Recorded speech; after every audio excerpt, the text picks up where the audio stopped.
बहुत सारे मिथ्स हैं जिसको आज हम लोग बस्ट करेंगे और बहुत सारे फैक्ट्स हैं जो रिवील होंगे।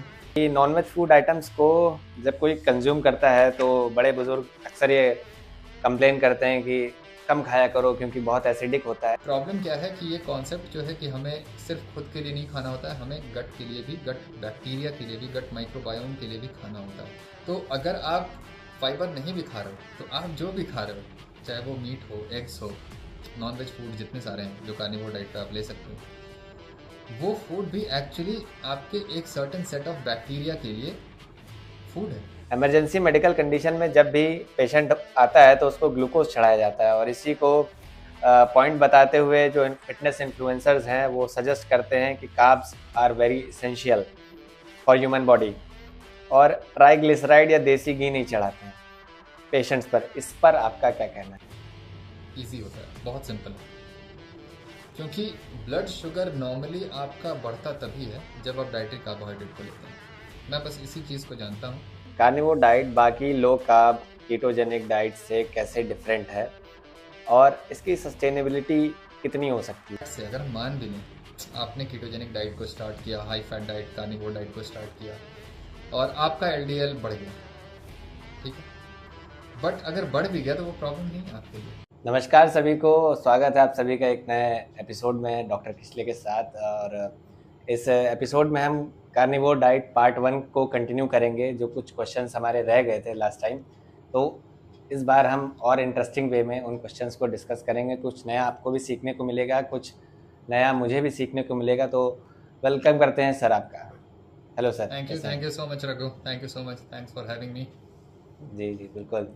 तो इस एपिसोड में हम क्या इंटरेस्टिंग डिस्कस करने वाले हैं, कुछ ज़रा एक डिस्क्लेमर टाइप में दे दीजिए ऑडियंस को हमारी।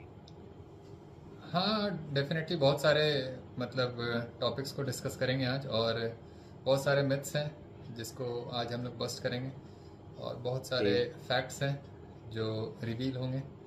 तो स्टार्ट करते हैं आज का सेशन हम पार्ट 2। बिल्कुल बिल्कुल, ओके सर। तो पहला सवाल बिना किसी देरी के मैं आपसे पूछता हूँ कि नॉनवेज फूड आइटम्स को जब कोई कंज्यूम करता है तो बड़े बुजुर्ग अक्सर ये कंप्लेन करते हैं कि कम खाया करो क्योंकि बहुत एसिडिक होता है। तो क्या इससे हमारी बॉडी का पीएच डिसरेगुलेट होता है? मॉडर्न साइंस इस पे क्या कहता है? प्लीज़ ज़रा बताइए इसमें। राइट, एक्चुअली ये जो पीएच का कॉन्सेप्ट है ना, पीएच बेसिकली जो हम केमिस्ट्री में पढ़ते हैं और वो एक लॉगरिथमिक स्केल पे हम उस पीएच को कैलकुलेट करते हैं। किसी भी सॉल्यूशन का जो पीएच होता है उसमें एक H+ कॉन्सेंट्रेशन होता है। जो भी बेसिक्स केमिस्ट्री से वाकिफ होंगे वो समझ पाएंगे मेरी बात को। H+ उसमें एक, क्योंकि मॉलिक्यूल से, वाटर मॉलिक्यूल से अटैच्ड होता है H+, तो वो एक्चुअली हाइड्रोनियम आयन होता है और उसके कॉन्सेंट्रेशन को हम लोग पीएच के फॉर्म में रिप्रेजेंट करते हैं। तो जो भी एसिडिटी होती है उसको हम पीएच के फॉर्म में डिफाइन करते हैं, बेसिकली लेबल करते हैं। और वो जो पीएच का रेंज होता है वो 0 to 14 होता है यूजुअली, बट 0 से कम भी हो सकता है, 14 के ऊपर भी हो सकता है, क्योंकि उस रेंज में हमारे पास कुछ ऐसा कुछ प्रैक्टिकली अवेलेबल नहीं होता, इसलिए उसको हम कंसिडर नहीं करते। तो जितना ज़्यादा लोअर नंबर होगा उतना ज़्यादा एसिडिक होगा कोई भी मटेरियल या सोल्यूशन जो भी है। तो इन जनरल जैसा हम मानते हैं कि जो भी नॉनवेज बेस्ड फूड है, एग्स हो गया, मीट हो गया, वो एसिडिक है और इसके पीछे कोई साइंस नहीं है एक्चुअली, है ना। ये अपना अपना एक बिलीफ सिस्टम का पार्ट है, आइडियोलॉजी का पार्ट है, क्योंकि हर एक सब्सटेंस का कुछ ना कुछ एक पीएच वैल्यू होगा, उसमें कोई डाउट नहीं। जैसे मीट का होगा, एग्स का होगा, और उसके पीएच का वैल्यू हमारी बॉडी के पीएच को डिक्टेट नहीं करता है किसी भी फूड आइटम का। तो अगर लेट से मीट का पीएच अगर 6 है या 5 है, और उसमें भी बहुत तरीके से डिफरेंस आता है। अगर रॉ मीट हम खाएंगे तो उसका पीएच कुछ और होगा, कुक्ड अगर करेंगे तो उसका कुछ और हो जाएगा पीएच, और डिफरेंट डिफरेंट कुकिंग पे भी उसका पीएच का जो वैल्यू है वो चेंज हो जाता है।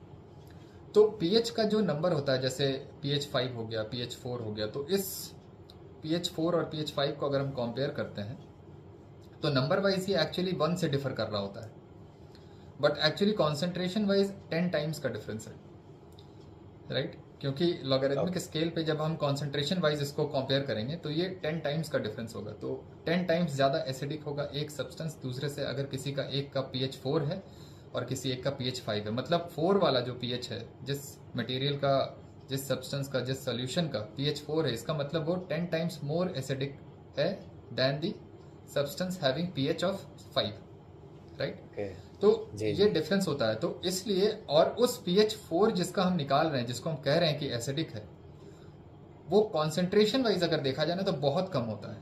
मतलब अगर पीएच 4 का मतलब होता है 10 टू द पावर -4, मतलब पार्ट्स पर मिलियन, पार्ट्स पर बिलियन के रेंज में होता है। ये इतना कम होता है, 1 डिवाइडेड बाई मिलियन से 1 डिवाइडेड बाई 10 मिलियन, इस तरह से होता है। तो इसका कॉन्सेंट्रेशन 10 टू द पावर -7 इस तरह के रेंज में है, -4 -5 इस तरह से, जो बहुत कम होता है कॉन्सेंट्रेशन वाइज। तो इतने कम कॉन्सेंट्रेशन वाली चीज़ों को अगर हम अपनी बॉडी में डालते भी हैं तो वो हमारी बॉडी के पीएच को ऑल्टर नहीं करता है कहीं से भी, क्योंकि इस एसिड बेस बैलेंस को रेगुलेट करने वाला, मेंटेन करने वाला हमारा सिस्टम पूरी तरह से वेल डिजाइंड है, मतलब बहुत अच्छे से उसको मेंटेन करता है, बैलेंस आउट करता है। और वहीं पे आता है हमारा बॉडी का फिजियोलॉजी, जो सिस्टम हम देखते हैं, रेस्पिरेटरी सिस्टम हो गया, जी, किडनी का रीनल सिस्टम हो गया। तो ये बेसिकली ये दो सिस्टम जो होता है, और ब्लड के कुछ जो बफर्स होते हैं जो बेसिकली उस सो कॉल्ड एसिड को, और जो हम बोलते हैं कि उसको न्यूट्रलाइज करने के लिए वहां पे होता है। तो इस लेवल पे हमारा, और इवन टेम्परेचर जो होता है हमारी बॉडी का, वो भी उसको रेगुलेट कर रहा होता है पीएच को। तो इतने सारे फैक्टर्स होते हैं जो पीएच को रेगुलेट करता है। तो कहीं से भी अगर हम सो कॉल्ड एसिडिक फूड लिए भी, क्योंकि हम मान भी लेते हैं कि अगर मीट हमारा एसिडिक फूड है, जो कि ऐसा है नहीं, क्योंकि हम पीएच के फॉर्म में अगर डिफाइन कर रहे हैं तो डेफिनेटली बहुत सारे फूड मटेरियल का भी पीएच 4 और 5 हो सकता है, सिर्फ नॉनवेज फूड का नहीं होगा पीएच वैल्यू 4 और 5, ठीक है। लेकिन उस पीएच वैल्यू वाले फूड को अगर हम अपनी बॉडी में लेते भी हैं, सो कॉल्ड एसिडिक फूड को, तो हमारी बॉडी का पीएच कहीं से भी एसिडिक नहीं होता है। हमारी बॉडी का पीएच ऑलमोस्ट 7 के ऊपर ही होता है हमेशा। 7 क्या मतलब, वो जो रेंज है बहुत नैरो है। नॉर्मल जो फिजियोलॉजिकल पीएच होता है 7.35 टू 7.45 के रेंज में होता है, और इतना नैरो रेंज है, और इसके बीच में ही वो मेंटेन्ड रहता है पूरी अच्छे तरीके से, अनलेस अंटिल हम कोई एक्टिविटी ना कर रहा हूँ, फिजिकल एक्सरसाइज ना कर रहा हूँ, जो बहुत ज़्यादा स्ट्रेनवस है एक्सरसाइज, जिसमें हार्ट रेट हमारा बहुत शूट अप किया रहता है, वहाँ पे काइंड ऑफ पीएच हमारा थोड़ा सा लोअर साइड जाता है, 7 के अराउंड जाता है, 6.8 6.9 के अराउंड भी चला जाता है, जो सो कॉल्ड हम एनारोबिक वर्कआउट जिसको बोलते हैं, वेट लिफ्टिंग वाला वर्कआउट। तो उसमें हमारा पीएच उस लेवल तक चला जाता है, जो कि कहीं से भी कोई प्रॉब्लम नहीं है। तो कहने का ये मतलब है कि आपका पीएच अगर नॉर्मल रेस्टिंग स्टेट में, जहाँ पे आप एक्सरसाइज उस तरह से नहीं कर रहे हो, और आपका पीएच अगर 6.7 6.8 में है, तो वो एक मेडिकल कंडीशन के फॉर्म में यूजुअली पेशेंट जो होते हैं वो आते हैं हॉस्पिटल में, आईसीयू में। नॉर्मली अगर आप एक्सरसाइज से आप उस पीएच में, अगर आपके ब्लड का पीएच अगर उस रेंज में है, तो फिर कोई फर्क नहीं पड़ता है, आपकी बॉडी तुरंत फिर स्विच कर जाती है उस 7.35 टू 7.45 वाले रेंज में। तो ये जो रेगुलेशन है ब्लड पीएच का, वो बहुत स्ट्रिक्टली और स्ट्रिंजेंट मैनर में रेगुलेट होता है, और ये कहीं से भी हमारे ब्लड के पीएच को ऑल्टर नहीं करता। ऐसा नहीं है कि हम एसिडिक फूड ले लिए तो अब उसको न्यूट्रलाइज करने के लिए हम वेजिटेबल्स लेंगे, फ्रूट्स लेंगे, सो कॉल्ड, है ना। बहुत तरीके का ये कॉन्सेप्ट है, इवन आयुर्वेदा में भी ये कॉन्सेप्ट है, और मुझे ऐसा लगता है ये सब कॉन्सेप्ट का कोई लॉजिक नहीं है, कोई साइंस नहीं है, ठीक है, क्योंकि एक्चुअल साइंस नहीं है इसके पीछे कुछ भी। तो ऐसा कुछ नहीं होता है। कोई फूड आपका अगर सो कॉल्ड एसिडिक भी है पीएच वाइज, तो वो आपके बॉडी को एसिडिक नहीं करता है, क्योंकि अगर हम पीएच देख रहे हैं ना, तो डिफरेंट हम जगहों पे हमें पीएच देखना होता है, सिर्फ ब्लड की बात नहीं होगी। हमारा यूरिन है वो भी एसिडिक हो सकता है, कभी कभी अल्कलाइन हो सकता है, क्योंकि यूरिन का भी जो नॉर्मल जो पीएच होता है वो 4 टू 8 के रेंज में वैरी करता है, मतलब थोड़ा ब्रॉडर रेंज है। अगर हम देख रहे हैं ब्लड से कंपेयर करते हैं तो ब्लड पीएच क्योंकि 7.35 टू 7.45 के अराउंड है नॉर्मली हमारा पीएच, लेकिन यूरिन का पीएच कुछ भी हो सकता है 4 टू 8 के बीच। और वो यूरिन का पीएच इसलिए वाइड है, इसलिए ब्रॉड है, क्योंकि ब्लड के पीएच को वो कांस्टेंट रखना है यूरिन के थ्रू। अगर हम सो कॉल्ड एसिडिक फूड ले भी रहे हैं तो क्योंकि ब्लड के पीएच को उस रेंज में रहना है 7.35 टू 7.45, इसलिए यूरिन का पीएच जो है वो टुवर्ड्स कभी अल्कलाइन जा सकता है, कभी एसिडिक जा सकता है, just to maintain the pH of blood in the range of 7.35 to 7.45, है ना। तो हमारे यूरिन का पीएच बदल सकता है किसी फूड को खाने से, ब्लड का पीएच नहीं बदलता है। तो ये है बेसिकली। और किडनी से अगर यूरिन से हम अगर पीएच अगर हमारा यूरिन का अगर एसिडिक हो रहा है, कभी अल्कलाइन हो रहा है, तो वो क्या है, रीनल सिस्टम का पार्ट है, किडनी का पार्ट है, और हमें पता है कि किडनी एसिड बेस बैलेंस को रेगुलेट करता है ना। तो इसलिए यूरिन का जो पीएच रेंज है नॉर्मल वो वाइडर है, कंपेयर टू ब्लड। तो इसलिए ये सब कॉन्सेप्ट ऐसा कुछ नहीं होता है कि हम अगर मीट खा रहे हैं, एग्स खा रहे हैं, तो उसको हम न्यूट्रलाइज करेंगे, बेस को लाएंगे वेजिटेबल्स के फॉर्म में। ये सब कॉन्सेप्ट बहुत गलत है, एब्सर्ड है, totally absolutely nonsense basically. Okay okay. तो नेक्स्ट क्वेश्चन जो सर है हमारा, तो फाइबर के रिगार्डिंग है, जो कि हमारे अगेंस्ट बहुत यूज़ होता है कार्निवोर डाइट जो प्रैक्टिस करते हैं लोग। तो इंटरनेट एक्सपर्ट्स फाइबर को इसलिए बहुत ज़्यादा एडवोकेट करते हैं कि गट हेल्थ इंप्रूव करता है, फाइबर खाओ, फाइबर गट बैक्टीरिया फाइबर पर फीड करते हैं। बट कार्निवोर डाइट में तो फाइबर होता ही नहीं है, और ऑलमोस्ट स्टूल भी एवरी अदर डे या एवरी डे होता ही है सबको। तो जब कार्निवोर डाइट में फाइबर की अमाउंट बहुत मिनिमल है, तो गट बैक्टीरिया तो हमारा भूखा रह जाता होगा, है ना? और अगर वो मर जाता है तो सर्वाइव कैसे करता है? एक्चुअली ये कॉन्सेप्ट बहुत लोगों में है, इवन लो कार्ब स्पेस में भी बहुतों के पास ये कॉन्सेप्ट है, क्योंकि बहुत सारे लो कार्बर्स भी जो है ना वो कार्निवोर डाइट को डेंजरस मानते हैं। अच्छा। और वो हाई कार्ब से लो कार्ब की तरफ तो आए हैं, बट लो कार्ब से अपनी नॉलेज को अपग्रेड नहीं कर पा रहे हैं अब, है ना? ओके। और प्रॉब्लम ये अपग्रेडेशन का ही है, उस लेवल पे कहीं ना कहीं वो नई चीज़ों को एक्सेप्ट नहीं कर पा रहे हैं। तो ये प्रॉब्लम क्या है कि ये कॉन्सेप्ट जो है कि हमें सिर्फ खुद के लिए नहीं खाना होता है, हमें गट के लिए भी, गट बैक्टीरिया के लिए भी, गट माइक्रोबायोम के लिए भी खाना होता है। तो इसमें मैं ये बता दूं कि आप जो भी खाते हो, है ना, आप भी खाते हो, और वही फूड आपके गट माइक्रोबायोम के लिए भी होता है। ऐसा कुछ नहीं होता कि गट माइक्रोबायोम के लिए स्पेसिफिक फूड सिर्फ और सिर्फ फाइबर ही होता है, राइट?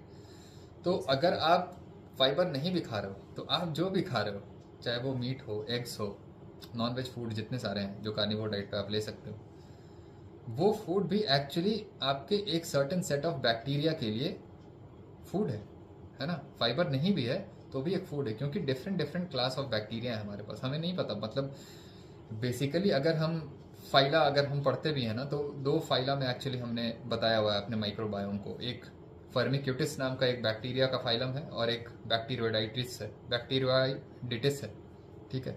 तो अब ये 2 फाइला में हम बहुत सारे डिफरेंट डिफरेंट बैक्टीरिया को बताते हैं, उसमें ये है, इस क्लास में ये है, इस क्लास में ये है। और जनरली बोला जाता है कि जिसके पास फर्मिक्यूटिस बैक्टीरिया ज़्यादा होता है गट में, वो यूजुअली फैट होते हैं, मेटाबॉलिक सिंड्रोम वाला कंपोनेंट उनमें होता है। और जिनके पास बैक्टीरियोइडिटिस होता है ज़्यादा, वो लोग काइंड ऑफ मेटाबॉलिकली हेल्दी होते हैं। ये काइंड ऑफ एसोसिएशन है, हम बता नहीं सकते कि ये फर्मिक्यूटिस कॉज करा रहा है, ऐसा कुछ ओबिसिटी करा रहा है या मेटाबॉलिक डिजीज करा रहा है। क्योंकि मेरा ऐसा मानना है कि आप जो खाने को खाते हो, वही खाना आपके गट माइक्रोबायोम को भी एस्टैब्लिश करता है ना? Gut microbiome in end of itself कुछ नहीं कर रहा होता है आपकी बॉडी में डायरेक्टली। होता क्या है कि आप जो भी खाना खा रहे हो, उसके अकॉर्डिंग आपका गट माइक्रोबायोम सेट होता है, एस्टैब्लिश होता है, और देन वो खाने का जो बेनिफिट है वो आपको मिलता है। और क्योंकि उस खाने से एसोसिएटेड आपका वो गट माइक्रोबायोम है, तो आपको बेनिफिट मिलता है। तो आप एसोसिएटिव एक यहाँ पे देख रहे होते हो कि जब भी ये बैक्टीरिया होता है तो हमें ये बेनिफिट मिल रहा है, तो ये काइंड ऑफ एसोसिएटिव हो जाता है। एक्चुअल जो आपको बेनिफिट है ना, वो आपके फूड से ही आपको मिल रहा होता है, और उस फूड के अकॉर्डिंग जिस बैक्टीरिया को होना था वो है, और उस बेनिफिट को आप उस बैक्टीरिया से लिंक कर देते हो, ना कि आपको एक्चुअली उस फूड से करना चाहिए लिंक। समझ रहे बात को? तो मुझे लगता है ये पब्लिक समझ जाएगी, बहुत इजी है। तो जो बैक्टीरिया है वो बस एक एसोसिएटिव एक फाइंडिंग है वहाँ पे, है ना, कि हम जब भी खाना खाते हैं ऐसा, तो वो सर्टेन सेट ऑफ बैक्टीरिया होता है, और वो बेनिफिट हमें खाना से मिल रहा होता है, बट वो बेनिफिट हम टोटली हम बैक्टीरिया को दे देते हैं कि बैक्टीरियोइडिटिस में ही कुछ ऐसा बेनिफिट है जो हमें बेनिफिट पहुंचा रहा है। क्योंकि मैं एक और कॉन्सेप्ट बता दूं यहाँ पे कि बहुत लोगों को समझ में नहीं आता ये सिम्बायोसिस क्या होता है, पैरासिटिज्म क्या होता है, कॉमेंसलिज्म क्या होता है, उसको भी मैं बता देता हूँ यहाँ पे। यूजुअली क्या होता है ना कि सिम्बायोटिक रिलेशनशिप जब भी हम बताते हैं, तो उसमें ना 3 तरीके से रिलेशनशिप हो सकता है। म्यूचुअल रिलेशनशिप, होस्ट और जो भी हमारे, हम क्योंकि होस्ट हैं बैक्टीरिया, वायरस, फंगस के लिए, और वो काइंड ऑफ हमारे लिए एक ऐसा ऑर्गेनिज्म है जो डायरेक्टली हमें बेनिफिट दे भी सकता है, नहीं भी दे सकता है, या नुकसान भी पहुंचा सकता है। तो हमारे 2 के बीच जो रिलेशनशिप बनता है, इसको हम सिम्बायोटिक रिलेशन बोलते हैं। और इसके अंदर हम क्लासिफाई करते हैं 3 टर्मिनोलॉजी को। एक कॉमेंसलिज्म होता है, एक पैरासाइटिज्म होता है, और एक होता है म्यूचुअलिज्म, राइट? म्यूचुअलिज्म एक्चुअली क्या है कि उसमें हम दोनों एक दूसरे को बेनिफिट दे रहे हैं। जैसे जो बैक्टीरिया है वो हमें बेनिफिट प्रोवाइड कर रहा है और हम बैक्टीरिया को बेनिफिट तो दे ही रहे हैं हर सिचुएशन में, ठीक है। तो ये हो गया म्यूचुअलिज्म, तो दोनों एक दूसरे को बेनिफिट दे रहा है, दोनों के लिए पॉजिटिव हो जाता है यहाँ पे। अब एक होता है पैरासाइटिज्म। पैरासाइट हमारी बॉडी में होगा तो वो सिर्फ बेनिफिट हमसे लेगा, हमें नुकसान पहुंचाएगा, तो मेरे लिए वो नेगेटिव है। पैरासाइट तो ले ही रहा है बेनिफिट, तो उसके लिए पॉजिटिव है, तो प्लस माइनस का रिलेशनशिप यहाँ पे बनता है। एक होता है कॉमेंसलिज्म। कॉमेंसलिज्म में क्या होता है कि जो हमारा गट बैक्टीरिया है, गट माइक्रोबायोम है, वो डायरेक्टली हमें ना नुकसान पहुंचा रहा है ना फायदा दे रहा है, बट वो हमसे फायदा ले रहा है ऑल टाइम्स, ठीक है। वो सारा हमेशा वो हमसे फायदा लेगा, तभी वो सरवाइव कर पाएगा। लेकिन हमारे लिए वो न्यूट्रल है, ना हमें नुकसान पहुंचाता है ना फायदा पहुंचाता है। और इसी में बहुत सारे एग्जाम्पल्स होते हैं, जैसे एक एच पाइलोरी होता है, हेलिकोबैक्टर पाइलोरी करके एक बैक्टीरिया होता है, जिससे बहुत लोग अल्सर से, GERD से सफ़र कर रहे होते हैं, उनको ये सब डायग्नोज होता है मेडिकल कंडीशन। तो यूजुअली एच पाइलोरी जो है बहुत सारे लोगों में प्रेजेंट होता है। ऐसा नहीं है कि जिनको एच पाइलोरी का इन्फेक्शन हुआ, डायग्नोज हुआ एच पाइलोरी, उन्हीं में एच पाइलोरी है बस, नहीं, मेरे में भी हो सकता है, तुम में भी हो सकता है, बाकी लोगों में भी हो सकता है। अब वो एच पाइलोरी जब तक ओवर ग्रो नहीं करेगा स्टमक के लेवल पे या डिओडेनम में, स्मॉल इंटेस्टाइन में, तब तक वो हमें प्रॉब्लम नहीं करता है। तो किसी का भी ओवर ग्रोथ होना वो प्रॉब्लम है हमारे लिए। एक बैलेंस रहेगा उसका पॉपुलेशन, एक वेल कंट्रोल्ड सिचुएशन में रहेगा, तो हमें वो प्रॉब्लम नहीं करेगा। इसी को बोलते हैं कॉमेंसलिज्म। और कॉमेंसलिज्म में क्या हुआ, प्लस और जीरो हो गया, ना नेगेटिव ना पॉजिटिव। तो ये सिम्बायोटिक रिलेशनशिप को मैंने बताया 3 तरीके से। लेकिन यूजुअली जो हम सिम्बायोटिक बोलते हैं ना, सिम्बायोसिस बोलते हैं, तो वो यूजुअली हम रिप्रेजेंट कर रहे होते हैं म्यूचुअलिज्म को, जहाँ पे दोनों एक दूसरे को बेनिफिट पहुंचा रहे होते हैं। और मुझे नहीं लगता कि इस तरह का रिलेशनशिप हमारा गट माइक्रोबायोम के साथ बहुत ज़्यादा है, सिम्बायोटिक वाला, मतलब म्यूचुअलिज्म वाला, जिसमें दोनों हम एक दूसरे को बेनिफिट पहुंचा रहे हैं। मेरा ऐसा मानना है ये मोस्टली ये रिलेशनशिप ना कॉमेंसलिज्म या पैरासाइटिज्म पे चल रहा होता है। बहुत सारे मैक्सिमम जो है कॉमेंसलिज्म पे डिपेंड करता है, कॉमेंसलिज्म वाला रिलेशनशिप है हमारा, क्योंकि मोस्ट ऑफ द पैथोजेंस, जो भी पैथोजेनिक बैक्टीरिया भी हैं, वो भी हमारे बॉडी में पैथोजेनिक तब होते हैं जब उनका अपना जो पॉपुलेशन का जो डिफरेंट स्पीसीज का पॉपुलेशन है उसमें वेरिएशन आता है। किसी एक का ग्रोथ बहुत हो जाएगा, किसी एक का ग्रोथ कम हो जाएगा। तो क्योंकि काइंड ऑफ एक दूसरे को ये लोग सप्रेस कर रहे हैं ओवर ग्रो करने से, है ना, और उसी के एक दूसरे के इंटरेक्शन से जो एक दूसरे को सप्रेस करके रखते हैं, उसी में हम भी हेल्दी रहते हैं। तो इस तरह से हम हेल्दी रह पाते हैं जब तक उनका पॉपुलेशन कंट्रोल होगा, एक सर्टेन एक रेशियो में होगा जो होना चाहिए, तभी हम हेल्दी रहेंगे। वरना क्या होगा, अपॉर्चुनिस्टिक इन्फेक्शन हो जाएगा। जैसे कैंडिडा का इन्फेक्शन बहुत लोगों को हो जाता है। ऐसा नहीं है कि कैंडिडा, जिनमें कैंडिडियासिस हो रहा है उन्हीं को बस कैंडिडा का फंगस का इन्फेक्शन होगा, जिनमें है कैंडिडा हमारे में भी है, तुम में भी है, सब में, ओरल कैविटी में है, इवन फीमेल्स में वेजाइना में होता है। तो ये सब हर एक जगह, ये सब जो सो कॉल्ड पैथोजन है, ये बेसिकली कॉमेंसल है, ठीक है। अब जब भी इम्यून सिस्टम हमारा कॉम्प्रोमाइज होगा तो ये इन्फेक्शन करा देता है, क्योंकि इसकी पॉपुलेशन ग्रो कर जाती है इम्यून सिस्टम वीकन होने पे, तो वहां पे ये प्रॉब्लमेटिक होता है। तो मोस्ट ऑफ द जो रिलेशनशिप है हमारा गट माइक्रोबायोम के साथ, वो मुझे ऐसा लगता है कॉमेंसलिज्म है, ना कि म्यूचुअलिज्म है। और इसलिए गट माइक्रोबायोटा को आप डायरेक्टली चेंज करके किसी भी डिजीज को आप बेटर नहीं करते हो, है ना। आप बेसिकली अपने फूड को बदलते हो प्राइमरीली, फर्स्ट प्लेस पे। और फूड को जब बदलते हो तो उसके अकॉर्डिंग गट बैक्टीरिया चेंज होता है, गट माइक्रोबायोम आपका चेंज होता है। तो वो फूड ही है जो सब कुछ कराता है आपकी बॉडी में। डायरेक्टली गट माइक्रोबायोम मुझे नहीं लगता कुछ भी कराता है। अभी तक कोई साइंस नहीं है जो इस चीज़ को प्रूव कर पाई है कि गट माइक्रोबायोम ही है जो डिजीज को कॉज कराता है या हेल्थ को रिस्टोर कराता है। तो ये फंडा है एक्चुअली गट माइक्रोबायोम का। तो फाइबर अगर हम नहीं भी खा रहे हैं, मेरा कहने का ये मतलब था, अगर हम मीट खा रहे हैं, एग्स खा रहे हैं, तो उस protein based, fat based food पे भी एक सर्टेन सेट ऑफ बैक्टीरिया है जो रह सकता है हमारे गट में, है ना। और उसके अकॉर्डिंग एक गट माइक्रोबायोम स्टैब्लिश होगा और हम हेल्दी रह लेते हैं आराम से, प्रॉब्लम नहीं है। तो ऐसा नहीं है कि हमारे गट में जो बैक्टीरिया उनका सिर्फ फूड जो है सिर्फ फाइबर ही है, ये गलत है, ये कॉन्सेप्ट गलत है एक्चुअली। इसलिए ये कॉन्सेप्ट आता है कि हमने फाइबर नहीं लिया मतलब गट बैक्टीरिया का ध्यान नहीं दिया, हमने गट हेल्थ का ध्यान नहीं दिया, ये चीज़ एग्जैक्टली। तो मेरे ख्याल से वो ट्रांजिशनिंग फेज में थोड़ा टाइम लग सकता है उस सेट ऑफ बैक्टीरिया डेवलप होने में, क्यों? राइट, कहीं गलत ना है, सही ना? तो यस, तो बस ये था फाइबर का जो भी ब्रेकडाउन कार्निवोर डाइट में जिसके रिगार्डिंग बहुत मिथ फैलता है, या हमारे अगेंस्ट जो वीडियोस बनती हैं carnivore diet has no fibre and nothing, तो उसका ये जवाब था। अब नेक्स्ट क्वेश्चन कहेंगे, इमरजेंसी मेडिकल कंडीशन में जब भी पेशेंट आता है तो उसको ग्लूकोज चढ़ाया जाता है, और इसी को पॉइंट बताते हुए जो फिटनेस इन्फ्लुएंसर्स हैं वो सजेस्ट करते हैं कि carbs are very essential for human body, और ट्राइग्लिसराइड या देसी घी नहीं चढ़ाते हैं पेशेंट्स पर। इस पर आपका क्या कहना है? देखिए, वो एंटायरली वो जो कॉन्टेक्स्ट है ना, वो एक डिफरेंट कॉन्टेक्स्ट है ऑल टुगेदर। क्योंकि जिस सिचुएशन में मेडिकल इमरजेंसी सिचुएशन में पेशेंट आते हैं, यूजुअली पेशेंट इस सिचुएशन में होता है कि उनको फ्लूइड चाहिए, ठीक है। और इतना कॉमन सेंस भी नहीं है ऐसे ऐसे फिटनेस इन्फ्लुएंसर के पास एक्चुअली, कि फ्लूइड में वाटर बेस्ड सोल्यूशन में फैट को आप नहीं डाल सकते हो, ठीक है। लिपिड को कैरी करने के लिए, ट्रांसपोर्ट करने के लिए स्पेसिफिक मॉलिक्यूल होता है जिसको हम लाइपोप्रोटीन्स बोलते हैं, है ना। और क्योंकि वो फैट मॉलिक्यूल्स जो भी कोलेस्ट्रॉल है या ट्राइग्लिसराइड्स है, ये डायरेक्टली वाटर में कैरी नहीं हो सकता, क्योंकि ब्लड हमारा एक्वस है, वाटर बेस्ड है। इसलिए उस मीडियम में एक लाइपोप्रोटीन हमारी बॉडी बनाती है, लिवर बनाता है, जिसको हम एलडीएल बोलते हैं, वीएलडीएल बोलते हैं, है ना। और वो ट्रांसपोर्ट करते हैं इस चीज़ को। तो वाटर में भाई तुम घी कैसे डाल दोगे? पेशेंट जब इमरजेंसी सिचुएशन में आता है आईसीयू में, तो उसको फ्लूइड चाहिए, है ना। अब उस फ्लूइड में हो सकता है डेक्सट्रोज भी हो सकता है नॉर्मल सलाइन हो जिसमें सिर्फ सोडियम क्लोराइड होता है। तो बेसिकली कॉन्सेप्ट ये है कि पेशेंट को वहां पे देना है फ्लूइड, तेल नहीं चढ़ाना है पेशेंट को, है ना।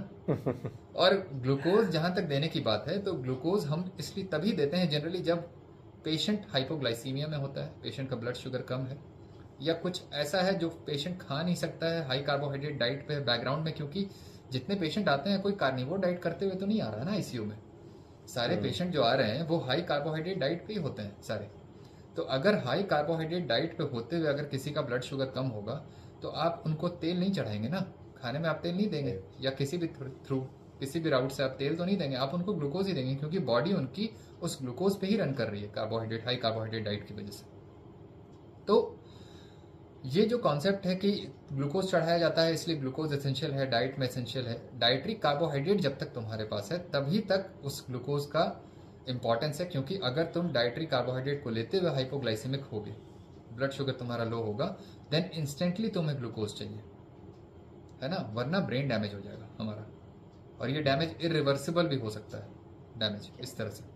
तो ये जो कॉन्सेप्ट है ना कि हमें इतना ज़रूरी है ग्लूकोज, इसलिए हम पानी में ग्लूकोज चढ़ाते हैं। भाई पानी में तो पहली बात तुम फैट चढ़ा नहीं सकते हो, है ना, वो मिक्स ही नहीं होता है उसमें। तो पर्पस हमारा मेनली होता है ना फ्लूइड रिहाइड्रेशन थेरेपी। जो भी पेशेंट वैसे सिचुएशन में आते हैं, हमारा पर्पस होता है कि पेशेंट डिहाइड्रेट ना हो, रिहाइड्रेशन हो, फ्लूइड वॉल्यूम अगर लॉस हो रहा है, कोई सर्जरी का सिचुएशन है जहाँ पे उनकी सर्जरी होनी है, तो हम डेफिनेटली फ्लूइड चढ़ाएंगे, क्योंकि ब्लड लॉस होना है सर्जरी में, हम पहले से फ्लूइड वगैरह दे के रखते हैं पेशेंट को। या फिर कोई ट्रॉमा का सिचुएशन है, एक्सीडेंटल है, जहाँ पे ब्लड लॉस हो रखा है, सर्जरी पेशेंट है, बर्न्स का पेशेंट है, तो वहाँ पे तो हम फ्लूइड चढ़ाएंगे ना भाई। और उस फ्लूइड में हो सकता है डेक्सट्रोज वाला भी फ्लूइड कोई चढ़ा देते हैं डॉक्टर, हालांकि रिक्वायरमेंट नहीं होता हमेशा कि डेक्सट्रोज ही दें, लेकिन एक बन गया ट्रेंड चला हुआ है कि ग्लूकोज दे दो एनर्जी मिल जाएगी, है ना। इस ट्रेंड से हम लोग डीएनएस दे रहे हैं, डेक्सट्रोज नॉर्मल सलाइन दे रहे हैं। यूजुअली प्रैक्टिकली देखा जाए तो मोस्ट ऑफ द पेशेंट को नॉर्मल सलाइन ही चाहिए होता है, most of the time dextrose नहीं चाहिए होता है। तो जब तक ग्लूकोज कम नहीं है तो डीएनएस चढ़ाने का मेरे हिसाब से कोई बहुत ज़्यादा इंपॉर्टेंस नहीं है। डेक्सट्रोज नॉर्मल सलाइन, सिर्फ आप नॉर्मल सलाइन दो पेशेंट को, वो एनफ है। तो इसलिए ये सब कोई लॉजिक नहीं है, ये सब कोई रीजनिंग नहीं हुआ कि ग्लूकोज पानी में हम लोग देते हैं इसलिए ग्लूकोज होना चाहिए डाइट में, है ना। यस, ठीक है, ये सब बहुत एब्सर्ड है, ये सब पता नहीं कहाँ कहाँ से ये सब आ गए हैं। मुझे ऐसा लगता है ये लोग के पास कोई बैकग्राउंड नहीं है। पहली बात तो कोई पायलट होता है, कोई हाई मतलब कोई मिलिट्री में था, कोई कुछ था, कोई कुछ था, अचानक से आ गया न्यूट्रिशन पे ज्ञान देने लगा, और कोई सही बोल नहीं रहा है बेसिकली, है ना। सही तो कोई बोल ही नहीं रहा है, सब गलत ही बोल रहे हैं। तो पायलट भी न्यूट्रिशनिस्ट है, जनरल पब्लिक भी अब न्यूट्रिशनिस्ट है, सभी लोग न्यूट्रिशनिस्ट हैं आज के डेट में, है ना। सही बात। तो डाइटिशियन और न्यूट्रिशनिस्ट तो इस तरह से सब फैले पड़े हैं, भरे पड़े हैं, तो मुझे ऐसा लगता है कि अब कोई इम्पोर्टेंस ही नहीं रह गया कि किनको आप सही मानोगे, क्योंकि हर ही लोग हैं एक्चुअली। कुछ नहीं भी है तो ऑनलाइन सर्टिफिकेशन लेके सब लोग बैठे हुए हैं। सही बात। और एक्चुअली कॉम्पिटेंसी किसी के पास नहीं है, कॉम्पिटेंस है ना। क्वालिफाइड है सो कॉल्ड सभी लोग, किसी को कुछ नहीं आता है समझ में बेसिक।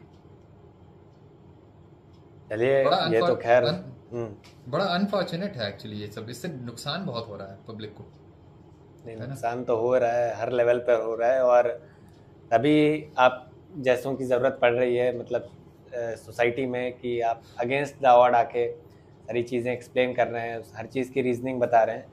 और मुझे लगता है कि एक दिन लोग समझेंगे इस बात को भी। राइट। तो अब हम नेक्स्ट क्वेश्चन पर आते हैं, जो हमारा है, कार्निवोर डाइट कैसे ब्लड शुगर को स्टेबलाइज करता है और इंसुलिन सेंसिटिविटी में इम्प्रूवमेंट कैसे होता है, और डायबिटीज़ रिवर्सल, जो ये बहुत एसोसिएटेड है कार्निवोर डाइट से लोगों का, कि डायबिटीज़ रिवर्सल ये कैसे होता है, इस पर प्लीज़ ज़रा सा एक्सप्लेन कीजिए। मुझे ऐसा लगता है ब्लड शुगर को स्टेबलाइज करना बहुत इजी होता है, बहुत सिंपल है। क्योंकि ब्लड शुगर नॉर्मली आपका बढ़ता तभी है जब आप डाइटरी कार्बोहाइड्रेट को लेते हैं। मैं बस इसी चीज़ को जानता हूँ और बार बार मैं इसी चीज़ को रिपीट करता हूँ हर एक जगह। तो आपका ब्लड शुगर एक 70 to 110 के रेंज में हमेशा होता है, हमेशा। आप खाना खाओ या ना खाओ, अगर आप लंबे फास्टिंग में जाओगे तो हो सकता है कि आपका 60s में जाए, 50s में जाए, जो कि प्रॉब्लम नहीं है आपके लिए। उस सिचुएशन में भी वो आपको ट्रबल नहीं करता है। उस समय आपको भी ग्लूकोज की ज़रूरत नहीं होती है, क्योंकि बॉडी काइंड ऑफ फैट पे रिलाई कर रही होती है उस समय। इनफ एनर्जी होता है उनके पास फैट के फॉर्म में, कीटोन्स के फॉर्म में। तो ग्लूकोज के लिए जो रिक्वायरमेंट है वो कम हो जाती है बॉडी के लिए। तो ग्लूकोज लोअर साइड भी रहता है, फिर भी आपके ना ब्रेन को प्रॉब्लम हो रही है ना आपके किसी और बॉडी पार्ट्स को प्रॉब्लम हो रही है, क्योंकि एक्स्ट्रा एनर्जी जो है वो आपको सप्लाई कर दे रहा है कीटोन्स, क्योंकि एक आ गया वहाँ पे आपको उस एनर्जी गैप को फिल करने के लिए, है ना। तो इसलिए लो ब्लड शुगर पे भी 50s में हो, 40s में हो, क्योंकि मेरा 40 to 40 भी जा चुका है 3 days 5 days फास्ट पे, और मुझे कोई प्रॉब्लम नहीं था। मैं जिम भी जा रहा था एक्चुअली उतने लो ब्लड शुगर पे, एक्सरसाइज भी कर चुका हूँ मैं, तो वो सब कोई प्रॉब्लम नहीं है। और जैसे ही मैंने एक्सरसाइज किया, देखा मैंने, मेरा ब्लड शुगर फिर से 60-70s में चला गया बिना खाए, है ना। तो ये सब जो बॉडी का जो मैकेनिज्म है ना, रेगुलेशन है, होम्योस्टेसिस है, इस चीज़ को इम्पोर्टेंस नहीं दे रहे हैं मेडिकल डॉक्टर्स हो गए, न्यूट्रिशनिस्ट हो गए, जितने लोग हैं, समझ ही नहीं पाए एक्चुअली, है ना। हमारी बॉडी कितनी स्मार्ट है, कितनी रिजिलियंट है, इस चीज़ को अप्रिशिएट नहीं कर रही हैं ये लोग, प्रोफेशनल जो भी हेल्थ केयर प्रोफेशनल्स हैं। और इसलिए bad medical advice, nutritional advice दे रहे हैं ये लोग। कोई अंडरस्टैंडिंग नहीं है बेसिकली इनके पास बेसिक्स फंडामेंटल्स का। तो अब ब्लड शुगर आपका अनस्टेबलाइज कब होगा? जब आप कार्बोहाइड्रेट को खाएंगे, सिंपल सी बात है।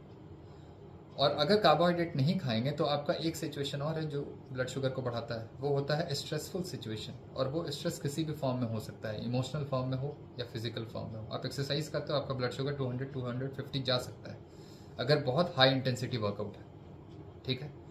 तो आप उस समय तो ब्लड शुगर को कम करने के लिए नहीं सोचोगे ना, क्योंकि वो एक बॉडी का फिजियोलॉजिकल डिमांड है हाई ग्लूकोज। लेकिन जब आप डाइटरी कार्बोहाइड्रेट को खा करके 200 के अराउंड ब्लड शुगर को स्पाइक कराते हो, तो वो बॉडी का डिमांड नहीं होता है ना। ऐसा नहीं है कि वो बॉडी को चाहिए था उस समय उस तरह का स्पाइक। वो अलग बात है कि सिंगल स्पाइक से आपकी बॉडी को उस तरह से डैमेज नहीं होगा कि आपको ऐसा लगेगा कि अब मुझे हॉस्पिटल जाना पड़े। लेकिन ये जो प्रोसेस है, डेली बेसिस पे स्पाइक कराना होता है ना डाइटरी कार्बोहाइड्रेट से, ये स्पाइक अगर डेली होगा, ट्वाइस, थ्राइस, 4 टाइम्स डेली, तो ये एक क्रॉनिक डिजीज का पार्ट बन जाता है। क्रॉनिक डिजीज बेसिकली आप इनिशिएट, सोचो आप करा रहे हो ये करके, तो डाइटरी कार्बोहाइड्रेट के बाद जो ग्लूकोज स्पाइक है वो बॉडी का रिक्वायरमेंट नहीं होता है उस समय। आपने खाया इसलिए वो बढ़ा, वो अलग बात है। 1 घंटे 2 घंटे में इंसुलिन उसको नॉर्मल कर देगा, लेकिन इसका ये मतलब नहीं है इंसुलिन नॉर्मल कर देगा तो हम उस तरह से खा सकते हैं, है ना। हम उस तरह से खाना हमारी बॉडी के लिए अच्छा नहीं है। फ्री रेडिकल इंजरी होती है उससे। हाई ब्लड ग्लूकोज उस तरह से अगर स्पाइक होता है तो फ्री रेडिकल इंजरी होती है। और यहीं पे एक और जो फिटनेस इन्फ्लुएंसर है, एक जितेंद्र चौकसी करके एक है, फिट TR विद RC ऐसे ही करके कुछ रहता है। वो कहता है कि आपका ब्लड शुगर कार्बोहाइड्रेट खाने के बाद स्पाइक होता है तो उसके लिए इंसुलिन है आपके पास, है ना। तो आपके पास जब तक इंसुलिन है, इंसुलिन काम कर रहा है, आप डायबिटिक नहीं हो, तो आप कार्बोहाइड्रेट खा सकते हो उस तरह से। डेली स्पाइक से कोई दिक्कत नहीं होती है, क्योंकि ब्लड शुगर को नॉर्मल करने का काम होता है इंसुलिन का। बहुत, और क्योंकि ये एक रिस्पांस फिजियोलॉजिकल है, नॉर्मल है, तो आप इस चीज़ को कर सकते हो। बहुत सारा रिस्पांस जो होता है ना फिजियोलॉजिकल बॉडी में, वो एक नॉर्मल फिजियोलॉजिकल रिस्पांस होता है। जैसे मैं बता रहा हूँ कि जो भी सिगरेट स्मोकर हैं, क्रॉनिक सिगरेट स्मोकर, वो अगर सिगरेट पीते हैं तो उनका हीमोग्लोबिन हाई रहता है, तो उनको सिगरेट पीना चाहिए, मतलब क्योंकि हीमोग्लोबिन बढ़ता है उससे, है ना। तो फिजियोलॉजिकल जो रिस्पांस होता है बहुत सारा इस तरह का होता है, लेकिन इसका ये मतलब नहीं है उसको करना वो सही हो गया, हेल्दी हो गया। जाहिर सी बात है, आप खाओगे कार्बोहाइड्रेट, आपका वो फिजियोलॉजिकल रिस्पांस है, हाई स्पाइक होना ब्लड शुगर का, वो करना नहीं है ना। लेकिन इसी चीज को तो समझना है। नॉर्मल फिजियोलॉजी हमेशा जरूरी नहीं है कि अच्छा ही हो। नॉर्मल फिजियोलॉजिकल रिस्पांस कोई जरूरी नहीं है कि हमेशा वो एक हेल्दी साइन बता रहा है। उस चीज का होना, उस इवेंट का होना, वो नहीं बताता है कि हेल्दी है हमारे लिए, हमारी बॉडी के लिए हमेशा। ठीक है, तो ग्लूकोज स्पाइक होना हेल्दी नहीं है किसी भी समय। जब भी आप कार्बोहाइड्रेट लेते हो तब, स्पेशली एक्सरसाइज की बात मैं नहीं कर रहा हूँ, ठीक है। तो आप जब खाओगे ही नहीं, कहने का ये मतलब था मेरा, तो आपका बढ़ेगा नहीं ब्लड शुगर। और एक्सरसाइज इंड्यूस हाइपरग्लाइसीमिया के लिए कोई भी वरिड नहीं होता, वो किसी के लिए भी मैटर ऑफ कंसर्न नहीं है। तो आप कार्बोहाइड्रेट खा के अगर बढ़ा रहे हो तो कार्बोहाइड्रेट खाने को बंद करो, सिंपल सी बात है। अगर कार्बोहाइड्रेट आप सालों से खाते हुए डायबिटीज आपको हुआ, तो बेसिकली आप कार्बोहाइड्रेट बंद करके ही तो डायबिटीज को ठीक करोगे, है ना। अब दो तरीके से ब्लड शुगर को आप स्टेबलाइज कर सकते हो अपनी डाइट से। या तो आप फैट को हटा दो पूरी तरह से, इसको भी मैं बहुत बार बता चुका हूँ, और या तो आप डाइटरी कार्बोहाइड्रेट को हटा दो एंटायरली। जब भी आप मिक्स करोगे कार्बोहाइड्रेट और फैट को, वो ब्लड शुगर को कभी नॉर्मल नहीं होने देगा, ठीक है। आपकी बॉडी हमेशा किसी एक सबस्ट्रेट को यूटिलाइज करती है at the level of mitochondria अच्छे से। जब भी आप दो सबस्ट्रेट को डालोगे, ग्लूकोज के फॉर्म में, फैट के फॉर्म में, तो माइटोकॉन्ड्रिया बेसिकली इनहिबिट करता है लेने से अपटेक। अंदर माइटोकॉन्ड्रिया के अंदर वो जाता नहीं है, और अल्टीमेटली वो ब्लड में रिफ्लेक्ट होता है। तो आप हाई फैट भी लोगे, कार्बोहाइड्रेट भी खाओगे, तो ब्लड शुगर बढ़ेगा आपका। अगर आप स्टैंडर्ड डाइट लोगे जिसमें फैट भी है सिग्निफिकेंट अमाउंट में, जिसमें पूरी पराठा खाने का जो कल्चर है हमारे इंडिया में, तो उसमें फैट भी जा रहा है सिग्निफिकेंट अमाउंट में, वो लो फैट डाइट नहीं है।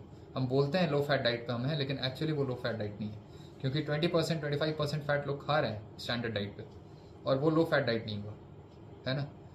तो अब वो फैट आपका सिग्निफिकेंट अमाउंट है, क्योंकि अगर एनर्जी वाइज देखें तो 25% फैट आपका बहुत होता है एनर्जी वाइज, क्योंकि डबल से ज़्यादा है सो कॉल्ड कैलोरी के टर्म्स में अगर हम बताएं तो आप अगर एनर्जी वाइज अगर 25% फैट आप ले रहे हो तो बहुत ज़्यादा है, और कार्बोहाइड्रेट भी 60%, बहुत ज़्यादा है। तो आप अगर इन दोनों को लोगे तो आपका ब्लड शुगर कभी नहीं नॉर्मल होगा। तो आप एक काम करो, या तो आप वीगन डाइट करो फॉलो, जिसमें आप फैट आपको हटा देना है, तो उस ग्लूकोज को ऑक्सीडाइज करने की कैपेसिटी बढ़ जाती है सेल के पास, है ना, यूज करने के लिए, एनर्जी के लिए। तो आप इस तरह से ब्लड शुगर को कम कर सकते हो। और जितेंद्र चौकसी ने किसी एक रैंडम पेशेंट पे इस चीज़ को किया है, कार्बोहाइड्रेट खिला करके ब्लड शुगर को कम किया है, डायबिटीज़ को कम किया है, और उसमें ये बता रहा है कि कार्बोहाइड्रेट को मैं खिलाते हुए डायबिटीज़ को इम्प्रूव कर दिया। मेरा ये कहना है कि आप इम्प्रूव कर सकते हो डायबिटीज़ के सिचुएशन को। जो अगर किसी का HbA1c 12 था, उस पेशेंट का शायद HbA1c पहले 12 था, अभी 6 पॉइंट समथिंग आया, 6.6 आया है। अब इम्प्रूव आपने कर दिया, नॉर्मल रेंज में आप नहीं ला पाओगे कार्बोहाइड्रेट खिला के, ये मेरा कहना होता है ना। तो पेशेंट, डायबिटीज के पेशेंट को डायबिटिक नहीं रखना होता है, डायबिटीज के पेशेंट को नॉर्मल लाना होता है। गोल यहाँ पे क्या चल रहा है हेल्थ केयर इंडस्ट्री में, कि डायबिटिक पेशेंट को हम केयर करते हैं, डायबिटिक बना के रखते हैं। आप डायबिटिक हो गए, अच्छा चलो आपका HbA1c अब हम 6.5 और 7 के अराउंड रखते हैं। ये होता है मेंटेनेंस, डायबिटीज का मेंटेनेंस हो रहा है, केयर किया जा रहा है। क्योंकि आप डायबिटिक तो तभी कहलाओगे ना जब आपका HbA1c 6.5 के अराउंड रहेगा, 6 रहेगा, जो भी है। अगर आपका नॉर्मल हो गया blood sugar by any means, है ना, आप ड्रग्स कर रहे हो, ड्रग्स ले रहे हो, एक्सरसाइज कर रहे हो, या लो कार्बोहाइड्रेट डाइट फॉलो कर रहे हो, या कुछ भी कर रहे हो, अगर नॉर्मल आ जाता है किसी भी पॉइंट ऑफ टाइम पे, तो at that particular moment you are no more diabetic, है ना, आप डायबिटिक नहीं हो। अब वो 2 घंटे के लिए हो या कुछ भी हो, आपने वो फेज देख लिया कि मैं डायबिटिक नहीं हूं इस पॉइंट ऑफ टाइम पे, तो अब फिर से आप डायबिटिक कब होगे, जैसे ही कार्बोहाइड्रेट खाओगे। तो आपका ब्लड शुगर ही तो बता रहा है आपको कि आप डायबिटिक हो या ना हो। तो अगर किसी मीन्स से हम अपने ब्लड शुगर को स्टेबलाइज करके नॉर्मल ले आते हैं तो वो मीन्स बेस्ट होता है हमारा, और वो पॉसिबल सिर्फ लो कार्ब डाइट पे ही है। तो आप बेसिकली डाइटरी कार्बोहाइड्रेट को एलिमिनेट करके भी ब्लड शुगर को नॉर्मल ला सकते हो। डाइटरी फैट को हटा के आप बेटर कर सकते हो ब्लड शुगर को, डायबिटीज के सिचुएशन को, जैसे उस पेशेंट ने किया 12 से 6.6 लाया। अब 6.6 से वो चाहेगा कि मेरा बेटर हो जाए, लॉन्ग रन में वो नहीं हो पाएगा। 5 उसका नहीं आ सकता कभी, क्योंकि वो कार्बोहाइड्रेट को खा रहा है, और कार्बोहाइड्रेट खाने से ब्लड शुगर बढ़ेगा, स्पाइक होता रहेगा। बॉडी कितना भी चाहेगी उसको रेगुलेट करना, वो 5 के रेंज में नहीं ला पाएगी, क्योंकि अब वो डायबिटिक हो गया है, एक सर्टेन लेवल पे उसका प्रोग्रेशन हो गया है डिजीज का, और वो अब कभी भी उस तरह से इंसुलिन उसकी बॉडी में काम नहीं कर सकता कि वो नॉर्मल रेंज में ला करके 5 के अराउंड रख दे कार्बोहाइड्रेट को खाते हुए, है ना। तो आप बेसिकली इंसुलिन सेंसिटिविटी का कुछ नहीं कर रहे हो। मेरा इसलिए मैं इस चीज को बार बार रिपीट करता हूं। डॉक्टर एस कुमार का जो मैंने क्रिटिक वीडियो बनाया, उस डायबिटीज में मैं यही समझा रहा हूं उस वीडियो में कि आप इंसुलिन रेजिस्टेंस का कुछ नहीं कर रहे हो, आप बेसिकली डाइटरी कार्बोहाइड्रेट को बंद करते हो। और क्योंकि डाइटरी कार्बोहाइड्रेट को जैसे आप बंद करते हो तो ब्लड शुगर अपने आप आपका नॉर्मल हो जाता है, क्योंकि डालने से बढ़ता है ना। और जब आप डालना बंद करोगे तो ब्लड शुगर नॉर्मल हो जाएगा। तो इंसुलिन रेजिस्टेंस को कहाँ आपने इंप्रूव किया? आपने तो डाइटरी कार्बोहाइड्रेट को कट किया है। अगर आप डाइटरी कार्बोहाइड्रेट को खाते हुए ब्लड शुगर को नॉर्मल करते हो, देन हम कह सकते हैं कि इंसुलिन रेजिस्टेंस को आप बेटर किए, सेंसिटिविटी को आपने बढ़ाया। लेकिन आप एक्चुअली डाइटरी इंटरवेंशन पे आप सेंसिटिविटी को नहीं बढ़ा रहे हो, है ना। लो कार्ब डाइट पे आप सेंसिटिविटी को इंसुलिन के साथ आप कुछ कर ही नहीं रहे हो, आप बेसिकली डाइटरी कार्बोहाइड्रेट को हटा रहे हो। अब जब आप डाइटरी कार्बोहाइड्रेट को लोगे ही नहीं तो बढ़ेगा नहीं, तो इंसुलिन की जरूरत कहाँ है उसको कम करने की, है ना। तो इंसुलिन की जब जरूरत नहीं है तो रेजिस्टेंस आपने कहाँ इंप्रूव किया भाई? ये मैं कहता हूँ, आपने इंसुलिन सेंसिटिविटी को इंप्रूव कहाँ किया? ये कॉन्सेप्ट है। तो इंसुलिन सेंसिटिविटी के साथ ये कुछ नहीं कर रहा है ये सब डाइट, लो कार्ब डाइट या कार्निवोर डाइट। ये बेसिकली कार्बोहाइड्रेट फ्री डाइट है, कहने का ये मतलब है कार्निवोर डाइट। और carbohydrate near zero carbohydrate diet पे आपका ब्लड शुगर नॉर्मल रहेगा। आप डायबिटिक किसी भी समय आप डायग्नोज हो, आप जिस समय आप कार्निवोर डाइट करना शुरू कर दोगे उसके बाद आपका ब्लड शुगर नॉर्मल हो जाएगा। टाइप 2 डायबिटीज के लिए मैं कह रहा हूँ ये बात, सिंपल सी बात है, क्योंकि आपने कार्बोहाइड्रेट लेना ही बंद कर दिया जिससे बढ़ता है ब्लड शुगर, बस सिंपल है। तो ब्लड शुगर स्टेबल रहेगा, रेजिस्टेंस का कुछ नहीं आप कर रहे हो, क्योंकि आप खा नहीं रहे हो इसलिए बढ़ नहीं रहा है।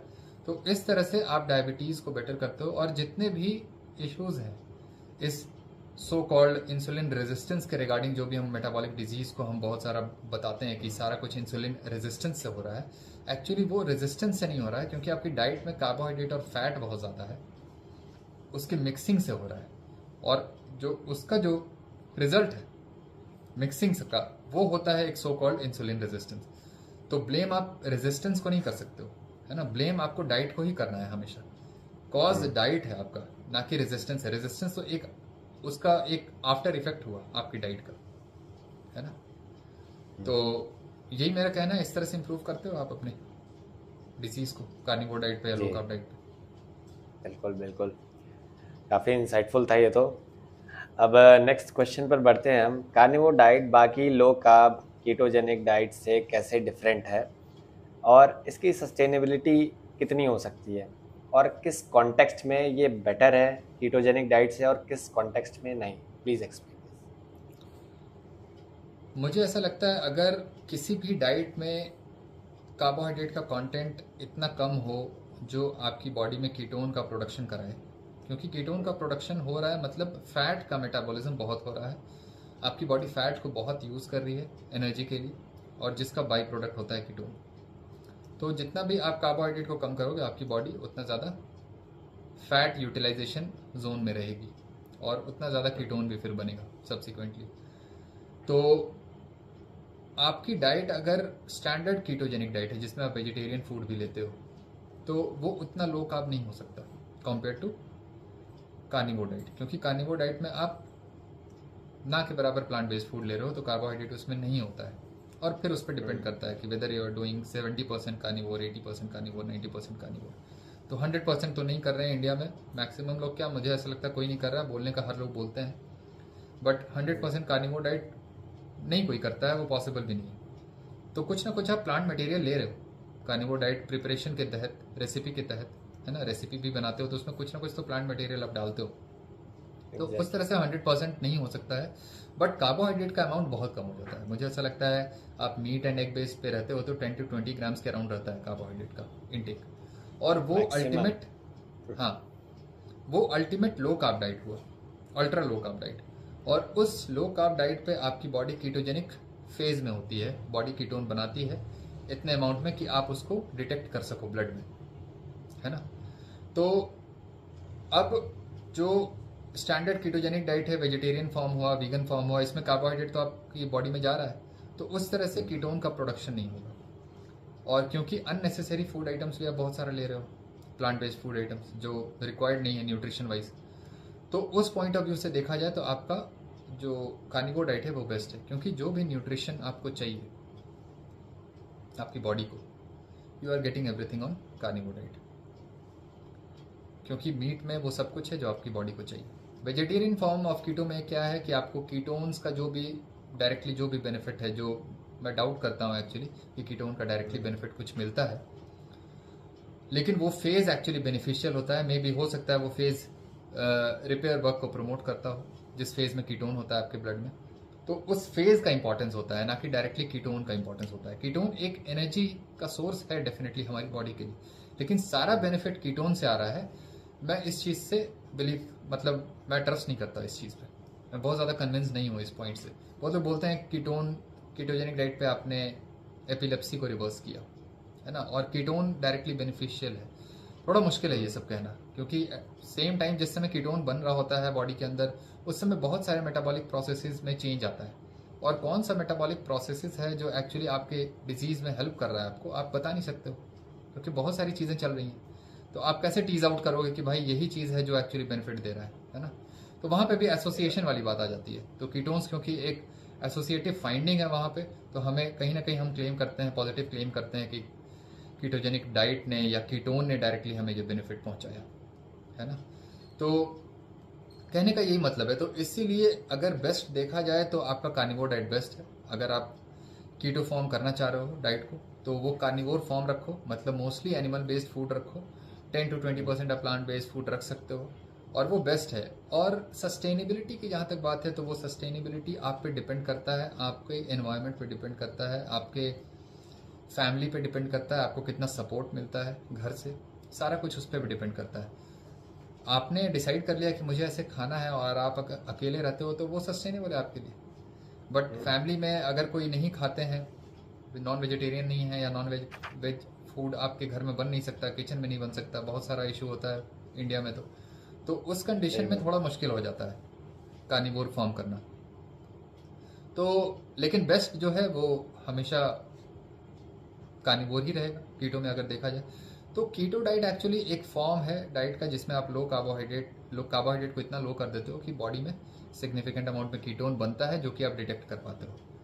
और लो कार्ब हुआ सिंपली आपने रिड्यूस कर लिया कार्बोहाइड्रेट को, जहाँ पे आपके कार्बोहाइड्रेट कंटेंट जो है 10% से ज़्यादा नहीं होगा टोटल एनर्जी का, है ना। और कीटो डाइट के लिए हम डिफाइन करते हैं कि 5% से ज़्यादा नहीं होना चाहिए कार्बोहाइड्रेट एनर्जी वाइज। और कार्निवोर में तो हमें पता ही है कि 10 to 20 ग्राम से ज़्यादा एक्सीड नहीं कर सकता है उसमें, तो वो तो खुद में ही वो अंडरस्टूड है एक्चुअली। Very insightful again. अब नेक्स्ट क्वेश्चन जो हमारा है कि गट हेल्थ पर इस एक्सट्रीम एलिमिनेशन डाइट का क्या इम्पैक्ट होगा, किस कॉन्टेक्स्ट में हेल्पफुल होगा और किस में नहीं, प्लीज एक्सप्लेन। मुझे ऐसा लगता है किसी भी हेल्थ की बात अगर हम करें तो हमेशा जो अप्रोच होगा ना वो एक यूनिफाइड मैनर में ही होगा। ऐसा नहीं है कि हमें गट के लिए ये करना है, ब्रेन के लिए ये करना है, हार्ट के लिए ये करना है, किडनी के लिए ये करना है ना। ऐसा नहीं होता है। आपकी बॉडी अगर किसी एक पर्टिकुलर चीज़ को अडॉप्ट करके हेल्दी होती है, और वो आपकी किसी भी पार्ट ऑफ द बॉडी हो, कोई भी सिस्टम हो आपकी बॉडी का, तो आपके अदर सिस्टम के लिए भी वही चीज़ हेल्दी होगी, है ना। तो अगर आपका गट हेल्थ इंप्रूव कर रहा है कार्निवोर डाइट पे, इसका मतलब है वो ब्रेन हेल्थ भी उससे आएगा, हार्ट हेल्थ भी उससे आएगा, किडनी हेल्थ भी आएगा, लिवर हेल्थ भी आएगा, स्किन हेल्थ भी आएगा, सब कुछ आएगा, मसल हेल्थ भी आएगा, बोन हेल्थ आएगा, सब कुछ आएगा। लेकिन अगर आप किसी और डाइट पे गट हेल्थ इंप्रूव करते हो तो आप वहां पे ये बात नहीं कह सकते कि सब कुछ इससे आ जाएगा, क्योंकि वो डाइट स्पेसिफिकली हमारे लिए डिजाइन नहीं है। हाँ, आप बेटर कर सकते हो किसी एक डाइट पे, किसी एक पर्टिकुलर एस्पेक्ट को, क्योंकि आपकी जो प्रीवियस डाइट थी वो इतनी क्रैपी थी, इतने जंक फूड से भरी हुई थी कि आप अगर थोड़ा भी उसमें इंप्रूवमेंट लाओगे तो आपका हेल्थ इंप्रूव करेगा। लेकिन आप यूनिवर्सली नहीं बोल सकते कि वो डाइट, वीगन डाइट या प्लांट बेस्ड डाइट आपके हर एक एस्पेक्ट को बेटर कर दे, है ना, क्योंकि वो स्पेसिफिकली स्पीशीज वाइज हमें, हमारे लिए बनी नहीं है उस तरह की डाइट। हमारा गट, हमारी बॉडी उस तरह के फूड को प्रोसेस नहीं कर सकती है और हेल्दी नहीं रह सकती उसको खाते हुए लॉन्ग टर्म में। तो अगर यहीं पे कार्निवोर डाइट को हम देखें तो हमारा गट हेल्थ इंप्रूव करता है डेफिनेटली। और इंप्रूव करने का रीजन ये होता है कि जितने भी अननेसेसरी टॉक्सिक मटेरियल होते हैं प्लांट्स में, वो हम नहीं ले रहे होते हैं कार्निवोर डाइट पे। जैसे बहुत सारे एंटी न्यूट्रिएंट्स हैं, लेक्टिन्स है, लेक्टिन बेसिकली एंटी न्यूट्रिएंट है, राइट। अब उस लेक्टिन्स में बहुत सारे कुछ आ सकता है, वीट जर्म एग्लूटिनिन आता है, इवन जो हम ग्लूटेन देखते हैं वो भी एक लेक्टिन है, और फाइटेट्स हैं, ऑक्जेलेट्स हैं। तो ये सब जो टॉक्सिक मटेरियल्स हैं प्लांट्स में, ये बेसिकली गट हेल्थ को डिस्ट्रॉय कर रहा है हमारे। और जब हम उसको खाना बंद करते हैं तो हमारा गट हेल्थ इंप्रूव कर जाता है, क्योंकि नॉरिशमेंट पर्पज से अगर हम देखते हैं तो हमें तो सारा कुछ मिल ही रहा है मीट से, एग से, और जो एक्चुअल विलेन था उसको हमने रिमूव कर दिया प्लांट मटेरियल को रिमूव करके, तो गट हेल्थ इंप्रूव कर जाता है। और क्योंकि जैसा कि मैंने बताया पहले भी कि आपका माइक्रोबायोम जिस फैट एंड प्रोटीन बेस्ड पे रिलाई करने वाला माइक्रोबायोम है, जो है ऑलरेडी आपके पास, जो कम अमाउंट में है अभी, वो धीरे धीरे फ्लोरिश कर जाएगा उस डाइट पे। और जब फ्लोरिश कर जाएगा तो आप गट से भी अच्छा फील करने लगोगे gradually over the period of 3 to 6 months। तो आपका गट हेल्थ इंप्रूव कर गया, बहुत सिंपल। अब वो डिजीज आपका गट हेल्थ इशू में, उसमें IBS हो सकता है, GERD हो सकता है, इरिटेबल IBS मैंने बता दिया, इन्फ्लेमेटरी बाउल डिजीज हो सकता है, डायबिटिकोलाइटिस हो सकता है, कॉन्स्टिपेशन हो सकता है, हिमोरॉइड स्पाइल्स हो सकता है। ये सारा कुछ इंप्रूव कर जाता है आपका। बहुत सिंपल है। Okay, very good explanation by the way. और जैसे गट हेल्थ की जब बात आती है तो लोगों को मतलब एक मिसकंसेप्शन ये भी है कि जैसे स्टूल की क्वांटिटी देख के लोग ये क्लेम करते हैं कि हाँ अब गट हेल्थ हमारी मतलब काफ़ी इम्प्रूव हो गई है। तो स्टूल का वॉल्यूम क्या मैटर करता है कि नहीं कार्निवोर डाइट में? प्लीज़ इसको भी ज़रा सा टच करिए। स्टूल का वॉल्यूम बेसिकली आपके हेल्थ को कहीं से भी नहीं बता रहा कि आपका हेल्थ एक्चुअली किस डायरेक्शन में जा रहा है। स्टूल का बल्क बेसिकली डिक्टेट, ये एक्चुअली रिफ्लेक्ट होता है, डिपेंड करता है आपके फूड आइटम्स पे कि आपका कैसा फूड आइटम्स है। और जितना ज़्यादा fibre based, carbohydrate based food होगा उतना ज़्यादा स्टूल का वॉल्यूम होगा आपका, क्योंकि प्लांट बेस्ड फूड आइटम्स में ही आपके पास कार्बोहाइड्रेट होता है और फाइबर होता है। और जो कार्बोहाइड्रेट कंपोनेंट है वो तो डाइजेस्ट हो जाता है, बट प्लांट्स का अपना जो फाइबर कंपोनेंट है उसको हम डाइजेस्ट नहीं कर सकते, तो वो एज अ वेस्ट निकलता है जो स्टूल वॉल्यूम में इनकॉर्पोरेट होता है, और वही बढ़ाता है स्टूल वॉल्यूम को, स्टूल बल्क को। और स्टूल बल्क को बढ़ाने के लिए ही हम इवन इसबगोल और जितने भी ये सब साइलियम हस्क और ये सब पाउडर जो आता है फाइबर हम लेते भी हैं, क्योंकि साइकोलॉजिकली हमें ऐसा लगता है स्टूल ज्यादा हुआ तो हमें ऐसा लगता है पेट क्लियर हो गया, है ना। तो आप प्रेशर क्रिएट करते हो फाइबर लेकर के, फाइबर आप लोगे तो वाटर होल्ड करेगा और प्रेशर बनता है लार्ज इंटेस्टाइन पे, और बहुत ज्यादा प्रेशर जब बनेगा तो आपको ऐसा लगेगा कि अब मुझे जाना चाहिए, और निकलता भी है, बहुत बल्क में निकलता है और आपको थोड़ा देर के लिए अच्छा भी लगता है। बट उस तरह से प्रेशर को क्रिएट करना आर्टिफिशियली फाइबर ले लेके, ये अच्छा नहीं होता गट के लिए, है ना। लार्ज इंटेस्टाइन हमारा बहुत थिन होता है, उसका जो एपिथेलियम होता है, थिकनेस होता है, बहुत कम होता है लार्ज इंटेस्टाइन का, तो उसमें परफोरेशन होने का रिस्क, डैमेज होने का रिस्क बहुत ज़्यादा होता है लार्ज इंटेस्टाइन में। इसलिए हमें वहाँ पे प्रेशर नहीं बढ़ाना था। और जितने भी डिजीज हम देखते हैं ना कोलोन के, चाहे वो डायबिटिकोलाइटिस हो या हिमोरॉइड्स हो, फिशर्स हो, फिस्टुलाज हो, ये सब फिजिकल प्रेशर ओवरलोड का ही कॉन्सिक्वेंस है बेसिकली, है ना। हम प्रेशर को बहुत ज़्यादा बढ़ाए हुए रखते हैं हमेशा कोलोन में, रेक्टम में, और वो प्रेशर इसलिए बढ़ा हुआ है क्योंकि आपकी डाइट में फाइबर और कार्बोहाइड्रेट इतना ज़्यादा है, वाटर को कंटिन्यूसली होल्ड किए रहता है, और वो अच्छी चीज़ नहीं है ना। प्रेशर बहुत बढ़ा हुआ है उस लेवल पे, और प्रेशर जब बढ़ा हुआ है तो आपके ब्लड वेसल्स को भी प्रेशर देता है, प्रोवाइड मतलब प्रेशर बढ़ता है और रप्चर होने का रिस्क होता है, ब्लीडिंग का रिस्क होता है। और पाइल्स में वही होता है बेसिकली। पाइल्स में होता क्या, वही तो होता है कि जितने भी आपके कैपिलरीज हैं रेक्टम के पास, वो सब बेसिकली एनगॉज्ड हो जाते हैं, है ना, स्वेलिंग आ जाती है उसमें, और स्वेलिंग होने के बाद रप्चर भी हो जाता है, और ब्लीड के फॉर्म में वो बाहर आता है, ब्लड के फॉर्म में। तो ये सब सिचुएशन है, तो इसलिए स्टूल का बल्क अच्छा नहीं होता। अगर आपका बहुत ज़्यादा बल्की स्टूल हो रहा है, इसका मतलब आप वेस्ट मटेरियल बहुत ले रहे हो डाइट में। वेस्ट मटेरियल का मतलब होता है प्लांट बेस्ड फूड आइटम, जिसमें कार्बोहाइड्रेट है, फाइबर है, और वही निकलता है। आप मीट खाते हो तो नेक्स्ट डे आपको एक्चुअली सेंसेशन भी नहीं आता है स्टूल करने का। और मोस्ट ऑफ द लोग कार्निवोर डाइट पे जो होते हैं वो एक्चुअली ऑल्टरनेट डे करते हैं बॉयल, है ना। उनका वीक में फ्रीक्वेंसी बहुत कम होता है, 2 से 3 बार होता है। हालांकि मेरा ऑलमोस्ट डेली होता है भी, यस राइट, ऑलमोस्ट मेरा तो डेली होता है, लेकिन कई बार मुझे भी ऑल्टरनेट होता है। तो डिपेंड करता है एक्चुअली बहुत सारे अदर फैक्टर्स पे भी, आपका स्लीप कैसा हुआ, आपकी एक्टिविटी कैसे हुई, सारा कुछ उस पर भी डिपेंड करता है। तो ये हुआ बल्क का कॉन्सेप्ट, और जितने भी मिथ्स हैं बल्क को लेकर के उसकी बात मैंने बता दी। Very insightful, very insightful. Next question हमारा है, carnivore diet is mostly animal meat and meat is mostly protein, तो क्या ये हाई प्रोटीन डाइट बॉडी के लिए डैमेजिंग भी हो सकती है इन एनी केस? अगर ये हाई प्रोटीन बॉडी के लिए हेल्पफुल है तो इसका क्या एक्स्ट्रा एडवांटेज है compare to other diet? Please इसको एक्सप्लेन करिए। एक्चुअली इस कार्निवोर डाइट को मुझे एडवोकेट करने का रीज़न बहुत सारे हैं, और उसमें पहला रीज़न होता है कि आप डाइट में कार्बोहाइड्रेट नहीं लेते हो इस डाइट को प्रैक्टिस करके। दूसरा, आप फाइबर नहीं लेते हो। तीसरा, आप अपनी डाइट में टॉक्सिक मटेरियल्स नहीं ले रहे हो, जो एंटी न्यूट्रिएंट्स वगैरह हैं, लेक्टिन्स, ये सब नहीं ले रहे हो। और चौथी बात, ये अपने आप ऑटोमेटिकली एक high protein high fat diet बन जाती है, क्योंकि आप मोस्टली मीट एंड एग्स खा रहे हो। और जब आपकी डाइट में हायर साइड प्रोटीन होता है तो आपकी बॉडी का बिल्डिंग ब्लॉक एक्चुअली दोनों है, प्रोटीन भी है, फैट भी है। सिर्फ प्रोटीन नहीं है, क्योंकि आपके सेल का कंपोनेंट है फैट। तो जब सेल का कंपोनेंट फैट है तो फैट भी बिल्डिंग ब्लॉक की तरह ही है। वो अलग बात है, फैट आपको एनर्जी भी प्रोवाइड कर रहा है, जो नॉर्मल सिचुएशन में प्रोटीन नहीं प्रोवाइड करता है। प्रोटीन तभी एनर्जी प्रोवाइड करेगा जब आपकी बॉडी में फैट नहीं होगा, ग्लाइकोजन नहीं होगा, कार्बोहाइड्रेट नहीं होगा, ग्लूकोज नहीं होगा, ठीक है। ऐसे प्रोटीन कभी भी एनर्जी प्रोडक्शन के लिए बना नहीं है हमारे लिए डाइट के थ्रू।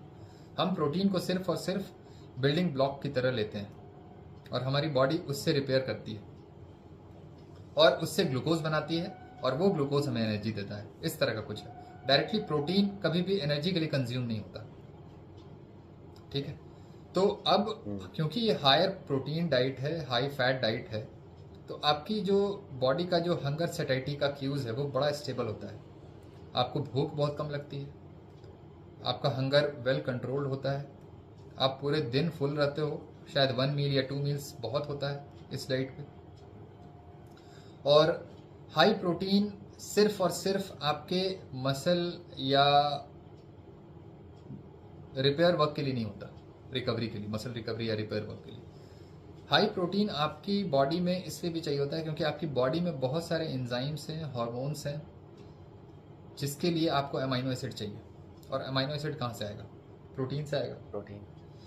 तो जो भी आपका एंजाइम्स है, जो प्रोटीन इन नेचर है, जो भी हार्मोन्स है, जो पेप्टाइड इन नेचर है, तो उसको भी आप कहाँ से सप्लाई करोगे? डाइटरी प्रोटीन से ही तो प्रोवाइड करोगे उसके लिए भी। तो अगर आपका डाइटरी प्रोटीन एनफ होगा, अच्छा होगा, तो इन सारे को भी सपोर्ट मिलता है, एंजाइम्स को, हार्मोन्स को। तो जो भी पेप्टाइड हार्मोन्स होंगे, एंजाइम्स होंगे, आपके पास एंजाइम्स भी एनफ होंगे।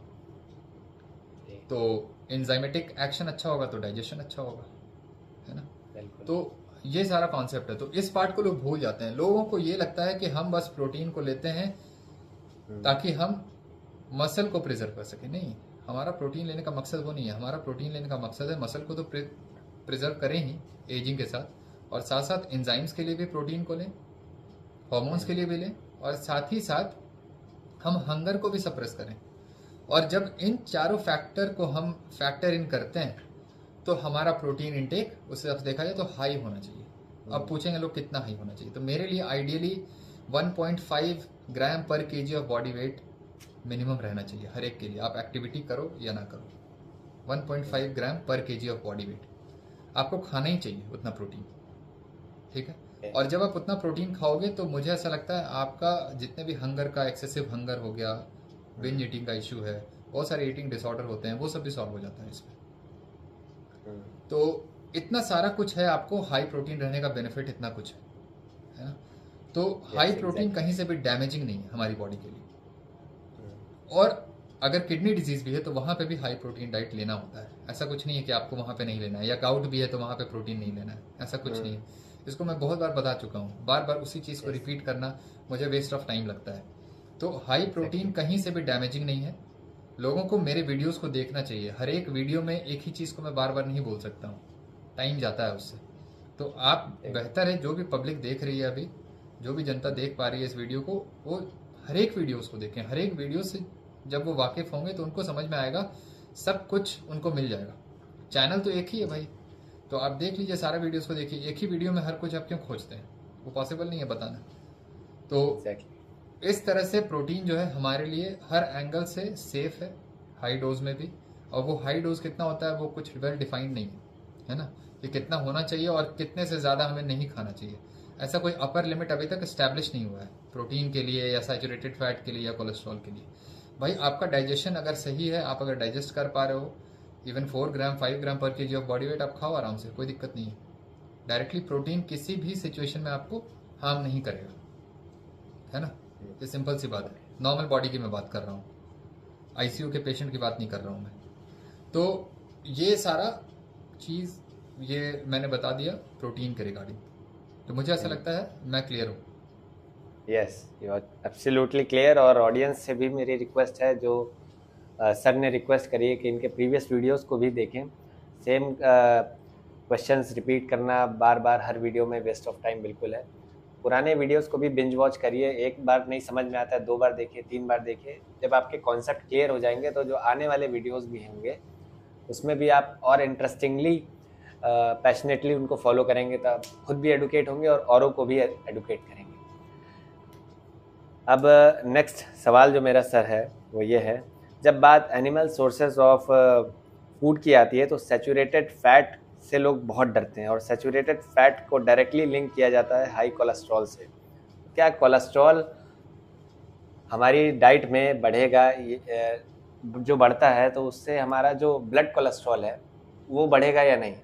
और बैलेंस डाइट में जो हमारा कोलेस्ट्रॉल लेवल होता है वो क्या डिफरेंट होता है जब हम कार्निवोर डाइट या कीटो डाइट के कोलेस्ट्रॉल लेवल से? प्लीज़ इसको एक्सप्लेन करिए।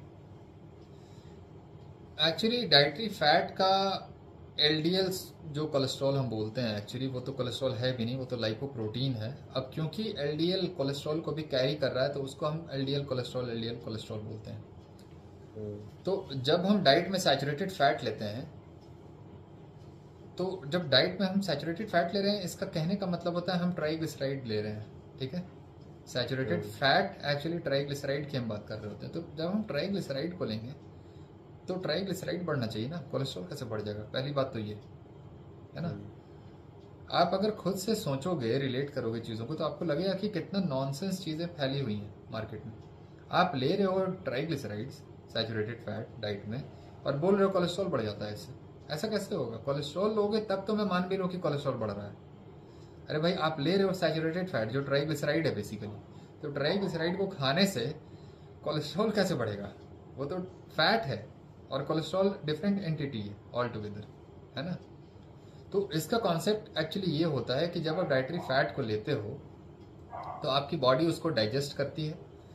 और इस चीज़ को मैं बहुत डिटेल में बताया हूँ एक अपने पॉडकास्ट में, लिपिड प्रोफाइल लिपिड पैनल वाला। मैंने रिसेंटली एक पॉडकास्ट किया था जगप्रीत जी के साथ, और मैं रिक्वेस्ट करूँगा सभी से कि उस वीडियोस को देखें। और उस वीडियो को एक्सेस करने के लिए आपको मेरे चैनल पे मेंबरशिप ज्वाइन करना पड़ेगा। और मेंबरशिप जब आप ज्वाइन करोगे, एक सिल्वर मेडल वाला डॉक्टर के किंगडम है, तो अगर आप उसको ज्वाइन करोगे तो आप सारे मेरे जो भी साइंटिफिकली एक्सप्लेन जो वीडियोस आएंगे आने वाले समय में उसको आप देख पाओगे, क्योंकि मेरा नेक्स्ट वीडियो डायबिटीज़ पे होने वाला है। तो मुझे ऐसा लगता है कि पब्लिक को बहुत कुछ वहाँ पे जानने को मिलेगा और बहुत सारे डॉक्टर्स को मिलेगा, और मैं डॉक्टर्स को भेज भी रहा हूँ, वो सारे लिंक भेज रहा हूँ ताकि डॉक्टर्स ज्वाइन करें, यंग डॉक्टर्स सीखें, जानें, समझें इन सारी चीज़ों को। और पूरे इंडिया में क्या, मुझे ऐसा लगता है इंटरनेशनल लेवल पे भी जिस तरह से मैंने लिपिड प्रोफाइल को वहाँ पे समझाया है, लिपिड मेटाबॉलिज्म को, किसी ने नहीं सोशल मीडिया पे देखा होगा, ये मेरा दावा है। इस लेवल का एक्सप्लेनेशन है उसमें। तो मैं सभी को रिक्वेस्ट करूंगा कि आप जा करके उस वीडियो को एक्सेस करो, और एक्सेस के लिए आपको चैनल का मेंबर बनना पड़ेगा, और मेंबर बनोगे तो आपको और भी बहुत सारे एक्सक्लूसिव पर्क्स मिलेंगे मेरी तरफ से। लाइव Q&A मैं करूंगा वीकेंड्स पे, मोस्टली अब स्टार्ट करूंगा, और वहाँ पे भी आप क्वेश्चन मेरे से पूछ सकते हो, रूबरू हो सकते हैं हम। और इस तरह से आपको आपकी नॉलेज बढ़ेगी, और आपको एक नॉलेजेबल पर्सन आप सभी को मैं बना करके छोड़ूंगा अल्टीमेटली। और डॉक्टर से आप कहीं बेहतर जान रहे होंगे, ठीक है। अगर डॉक्टर्स मेरे वीडियोस को नहीं देखेंगे तो जनरल पब्लिक जो होगी आने वाले समय में, इंडियन जो भी पब्लिक होगी, वो इंडियन डॉक्टर से ज़्यादा जान रही होगी नॉलेज वाइज। अगर देखें जो ह्यूमन बॉडी के रिगार्डिंग हो, न्यूट्रिशन के रिगार्डिंग कोई कॉन्सेप्ट हो, क्योंकि जो मुझे फॉलो करेगा वही सीख पाएगा ये सब चीज़, क्योंकि और कहीं अवेलेबल नहीं है ये सब। तो अब फैट डाइजेशन की बात पे आते हैं। तो फैट को जब भी बॉडी डाइजेस्ट करती है, तो मैं बहुत ज़्यादा यहाँ पे एक्सप्लेन नहीं करूँगा क्योंकि टाइम बहुत जाएगा। ऑलरेडी मैं बता चुका हूँ, 2 आवर 45 मिनट्स में मैंने बनाया है उस पॉडकास्ट को, तो बहुत डिटेल में एक्सप्लेनेशन है। तो फैट का डाइजेशन जब भी होता है तो वो डायरेक्टली आपके ब्लड में नहीं जाता, पहली बात है ना। डाइजेस्ट होकर के वो एक लिम्फेटिक सिस्टम में जाता है, और ये लिम्फेटिक सिस्टम जो होता है देन वहाँ पे ब्लड में ड्रेन करता है, तो इनडायरेक्टली ब्लड में आता है। और जब वो ब्लड में आता है तो डायरेक्टली ब्लड में नहीं आता, उसको लाइपोप्रोटीन कैरी कर रहा होता है, और उस लाइपोप्रोटीन का नाम होता है काइलोमाइक्रॉन्स, ठीक है। अब उस काइलोमाइक्रॉन्स में आपका फैट भी होता है, कोलेस्ट्रॉल भी होता है। तो ट्राइग्लिसराइड वाला जो पार्ट है, फैट पार्ट जो है, वो तो डाइजेस्ट हो जाता है एंजाइम्स के थ्रू, और जब डाइजेस्ट होता है तो फ्री फैटी एसिड जब रिलीज होता है, लिबरेट होता है ट्राइग्लिसराइड से, तो उसको skeletal muscles, heart, fat tissue absorb कर लेते हैं एनर्जी के लिए या स्टोरेज के लिए, जो भी कह लें। तो उस तरह से अब वो जो काइलोमाइक्रॉन्स बचता है, जिसमें मोस्टली अब कोलेस्ट्रॉल है, क्योंकि ट्राइग्लिसराइड तो हमारा डाइजेस्ट हो गया, अब वो कोलेस्ट्रॉल वाला कंटेनिंग जो काइलोमाइक्रॉन्स होता है उसको काइलोमाइक्रॉन्स रेमिनेंट्स बोलते हैं, और वो ब्लड से लिवर के अंदर चला जाता है। और जब वो लिवर के अंदर जाता है तो लिवर क्योंकि VLDL बना रहा है, वेरी लो डेंसिटी लाइपोप्रोटीन, अब वो कोलेस्ट्रॉल जो काइलोमाइक्रॉन्स रेमिनेंट्स के फॉर्म में जो लिवर में अपटेक हुआ, वो कोलेस्ट्रॉल सेम अब VLDL का पार्ट बनता है। अब क्योंकि VLDL जब भी लिवर बनाएगा तो उस VLDL में ट्राइग्लिसराइड्स भी होगा, है ना। और VLDL जो फैट को कैरी करता है अपने साथ, वो उसी फैट को कैरी करता है मोस्टली जो फैट लिवर बना रहा है। और लिवर किस चीज से फैट बना रहा है? कार्बोहाइड्रेट से, ठीक है। तो VLDL आपका एक सरोगेट मार्कर है कि आपका लिवर कितना फैट बना रहा है कार्बोहाइड्रेट से, उसका मार्कर है। तो अगर किसी का VLDL हाई है, इसका मतलब है कि मोस्टली वो जो VLDL है हाई नंबर में, वो उसका हाई कार्बोहाइड्रेट डाइट से आ रहा है, ना कि हाई फैट डाइट से। क्योंकि हाई फैट डाइट वाला जो पाथवे है वो तो काइलोमाइक्रॉन्स वाला पाथवे था, उसको VLDL से कोई लेना देना नहीं है। VLDL जो लिवर में बन रहा है, लिवर ट्रांसपोर्ट कर रहा है लिवर से बाहर फैट को VLDL के फॉर्म में, ठीक है। अब वो VLDL का फिर डाइजेशन होता है, जिसमें आप LDL देखते हो, IDL देखते हो, और फिर ये सब बाकी जो HDL ये सब देख रहे हो, ठीक है। तो वो सब लिपिड पैरामीटर्स में आ जाता है। तो इसलिए आपकी बॉडी जब फैट खाती है तो कोलेस्ट्रॉल को नहीं बढ़ा सकती। आपकी बॉडी जब फैट खाती है तो हो सकता है आपका VLDL बढ़े, है ना, स्पेशली। लेकिन VLDL बहुत ज्यादा नहीं बढ़ेगा, क्योंकि VLDL एक सरोगेट मार्कर है डाइटरी कार्बोहाइड्रेट इंटेक का। क्योंकि VLDL ज्यादा है मतलब ट्राइग्लिसराइड ज्यादा है, क्योंकि VLDL में सबसे ज्यादा अमाउंट में जो होता है वो ट्राइग्लिसराइड होता है, ना कि कोलेस्ट्रॉल होता है, ठीक है। तो ट्राइग्लिसराइड कंटेनिंग लाइपोप्रोटीन है, और वो लिवर से निकल रहा है, क्योंकि लिवर अब फैट बना रहा है कार्बोहाइड्रेट से, तो उसको वो बाहर करता है VLDL के फॉर्म में। तो डाइटरी फैट का VLDL से बहुत ज्यादा लेना देना नहीं है, और VLDL से ही आपका LDL आ रहा है ना। तो आप खुद सोचो, डाइटरी फैट को जब आप खाओगे तो कहाँ से LDL आपका बढ़ेगा, है ना। LDL तो VLDL से आया, और VLDL कहाँ से आया? डाइटरी कार्बोहाइड्रेट से। समझ रहे कॉन्सेप्ट को आप, है ना, बहुत बेसिक है एक्चुअली।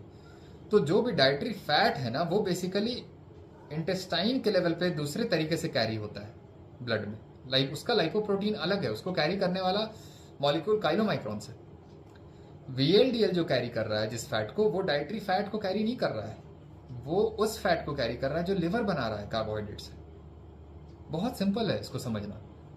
और जो लिवर बना रहा है तो हमें ये समझना होगा कि भाई लिवर जब बना रहा है फैट, तो वो फैट से फैट थोड़ी बनाएगा, वो तो कार्बोहाइड्रेट वाला जो कंपोनेंट है वो फैट में कन्वर्ट हो रहा है ना। तो अब कार्बोहाइड्रेट से जो फैट बना उस फैट को कैरी करने का काम VLDL का है। और VLDL जब ब्लड में आता है तो वो कन्वर्ट होता है आईडीएल में, देन LDL में। अब LDL के पास जो भी कोलेस्ट्रॉल होगा उसको हम बताते हैं कि ये LDL कोलेस्ट्रॉल है ना। ये चीज़ है बस।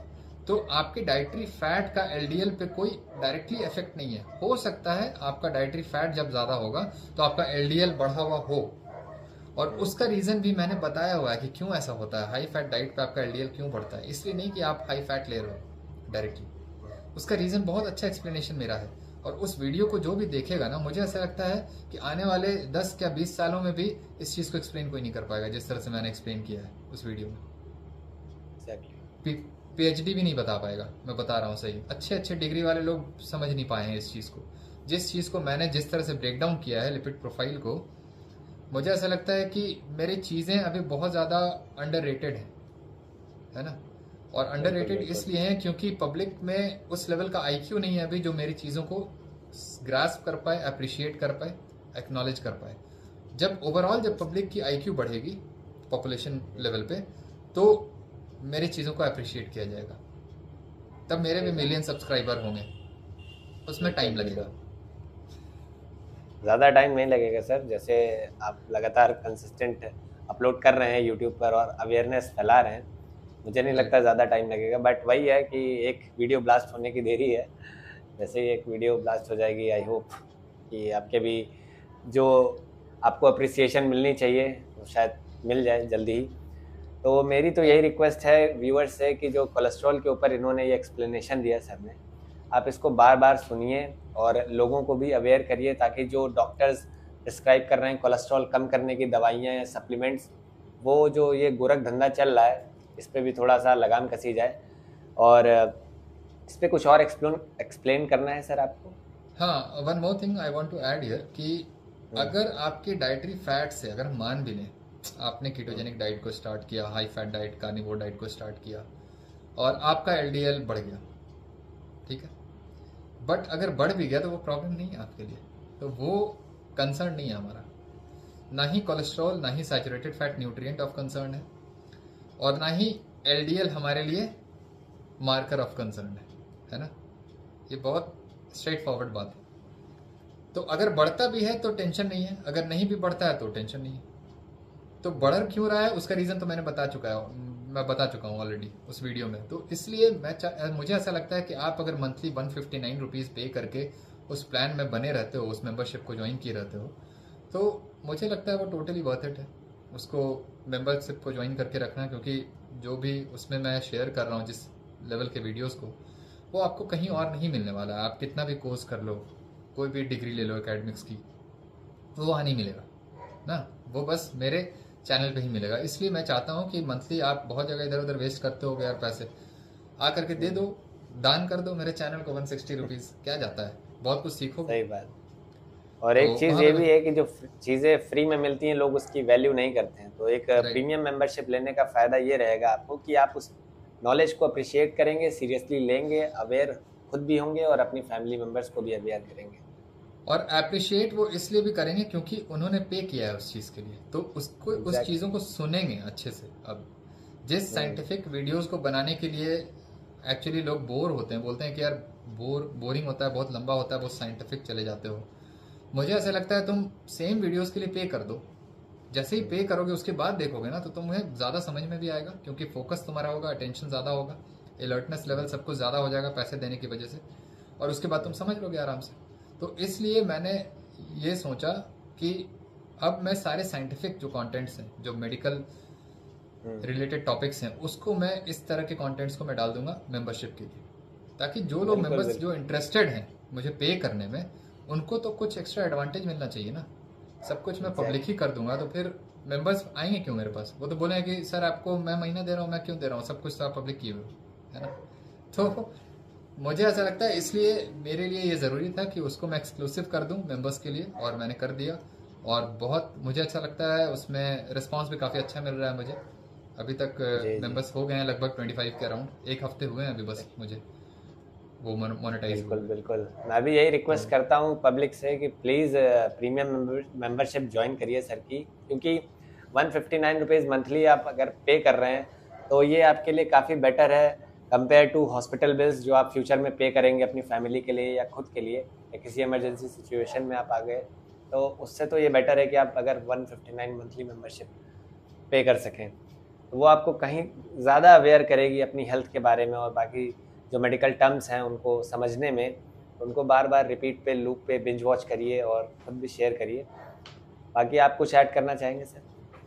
नहीं, बस हो गया। अब हम नेक्स्ट टॉपिक पे आते हैं, क्या है हमारा जो उसको डिस्कस नेक्स्ट करते हैं। टॉपिक तो सर अब हम नेक्स्ट पार्ट के लिए छोड़ देते हैं, क्योंकि 7-8 क्वेश्चन और बचे हुए हैं, तो मुझे लगता है उसको राइट। एक्सप्लेन करते करते काफ़ी टाइम हो जाएगा, और लंबे वीडियोस की हैबिट हमारी पब्लिक की उतनी है नहीं, short right. Form of content जब से आ गया इंटरनेट पर, तो और इसको जी पब्लिक भी थोड़ी सी मुझसे रिक्वेस्ट करते रहती है कि थोड़ी सी छोटी कर दो सर, बहुत लंबी हो जाती है। मैं बोला यार मेरा कंटेंट ही जी कुछ ऐसा है, मतलब मैं कुछ नहीं कर सकता हूँ। अगर तुम्हें देखना है देखो, नहीं देखना है मत देखो।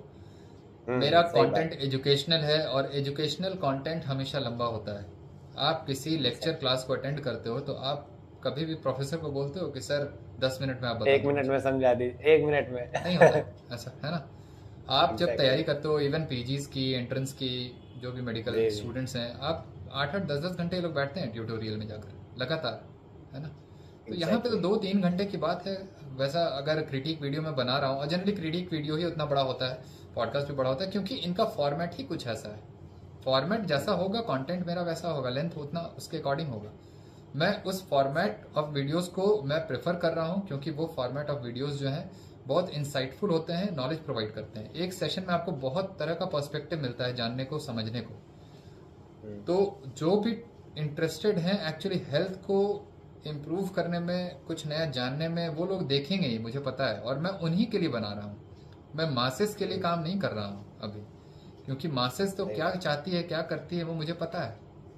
मेरा टारगेट है एक्चुअली अवेयर करना।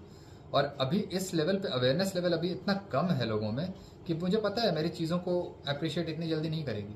करना वही है ना। हम्म अब हैक्स नहीं ना आके बताऊंगा मैं चैनल पे, है ना। हैक्स बताने वाले तो भरे पड़े हैं लोग। एग्जैक्टली। मैं अपने कंटेंट को अपने तरीके से ही प्रेजेंट करूंगा। आपको पसंद करना है करो, नहीं करना है मत करो। आने वाले समय में तो करना ही पड़ेगा, और चैनल मेरा ग्रो होना ही है, क्योंकि जिस तरह के कंटेंट को मैं ला रहा हूँ आप इग्नोर नहीं कर सकते हो। आपको देखना पड़ेगा, समझना पड़ेगा हर चीज़ को। बिल्कुल बिल्कुल। तो मुझे लगता है कि अब वाइंड अप करना चाहिए इस वीडियो को, और बचे हुए जो इस सीरीज़ के क्वेश्चंस हैं हम उसको नेक्स्ट पार्ट के लिए पोस्टपोन कर सकते हैं, है ना सर? राइट। तो thank you so much for watching this episode, and thank you so much to doctor Kishlay, जिन्होंने ये मेरा ऑफ़र एक्सेप्ट किया पार्ट 2 के लिए। और आप सभी से रिक्वेस्ट है, प्लीज़ चैनल की मेंबरशिप ज्वाइन करिए। उसमें आपको बहुत एक्सक्लूसिव कंटेंट जो कहीं भी आपको कोई भी इंटरनेट पर नहीं बताने वाला, उसके लिए आप कंसल्टेशन भी करेंगे तो 5 मिनट की होगी कंसल्टेशन अपनी डिजीज़ के रिगार्डिंग, पर्सनल हेल्थ के रिगार्डिंग। वो आपको 159 रुपीज़ की मेंबरशिप ज्वाइन करने के बाद उस डीप एक्सप्लेनेशन हर चीज़ को समझने में आसानी होगी। बार बार वॉच करिए और मैक्सिमम लोगों से शेयर करिए। ये कंटेंट आपको इंडिया में और कहीं नहीं मिलेगा। बाकी आप कुछ कहना चाहते हैं सर? बस बाकी अब नेक्स्ट एपिसोड में करूँगा, कहूँगा। ओके ओके, तो thank you so much. Okay, take care, bye bye everyone. Thank you Raghu, thank you so much. Okay okay sir.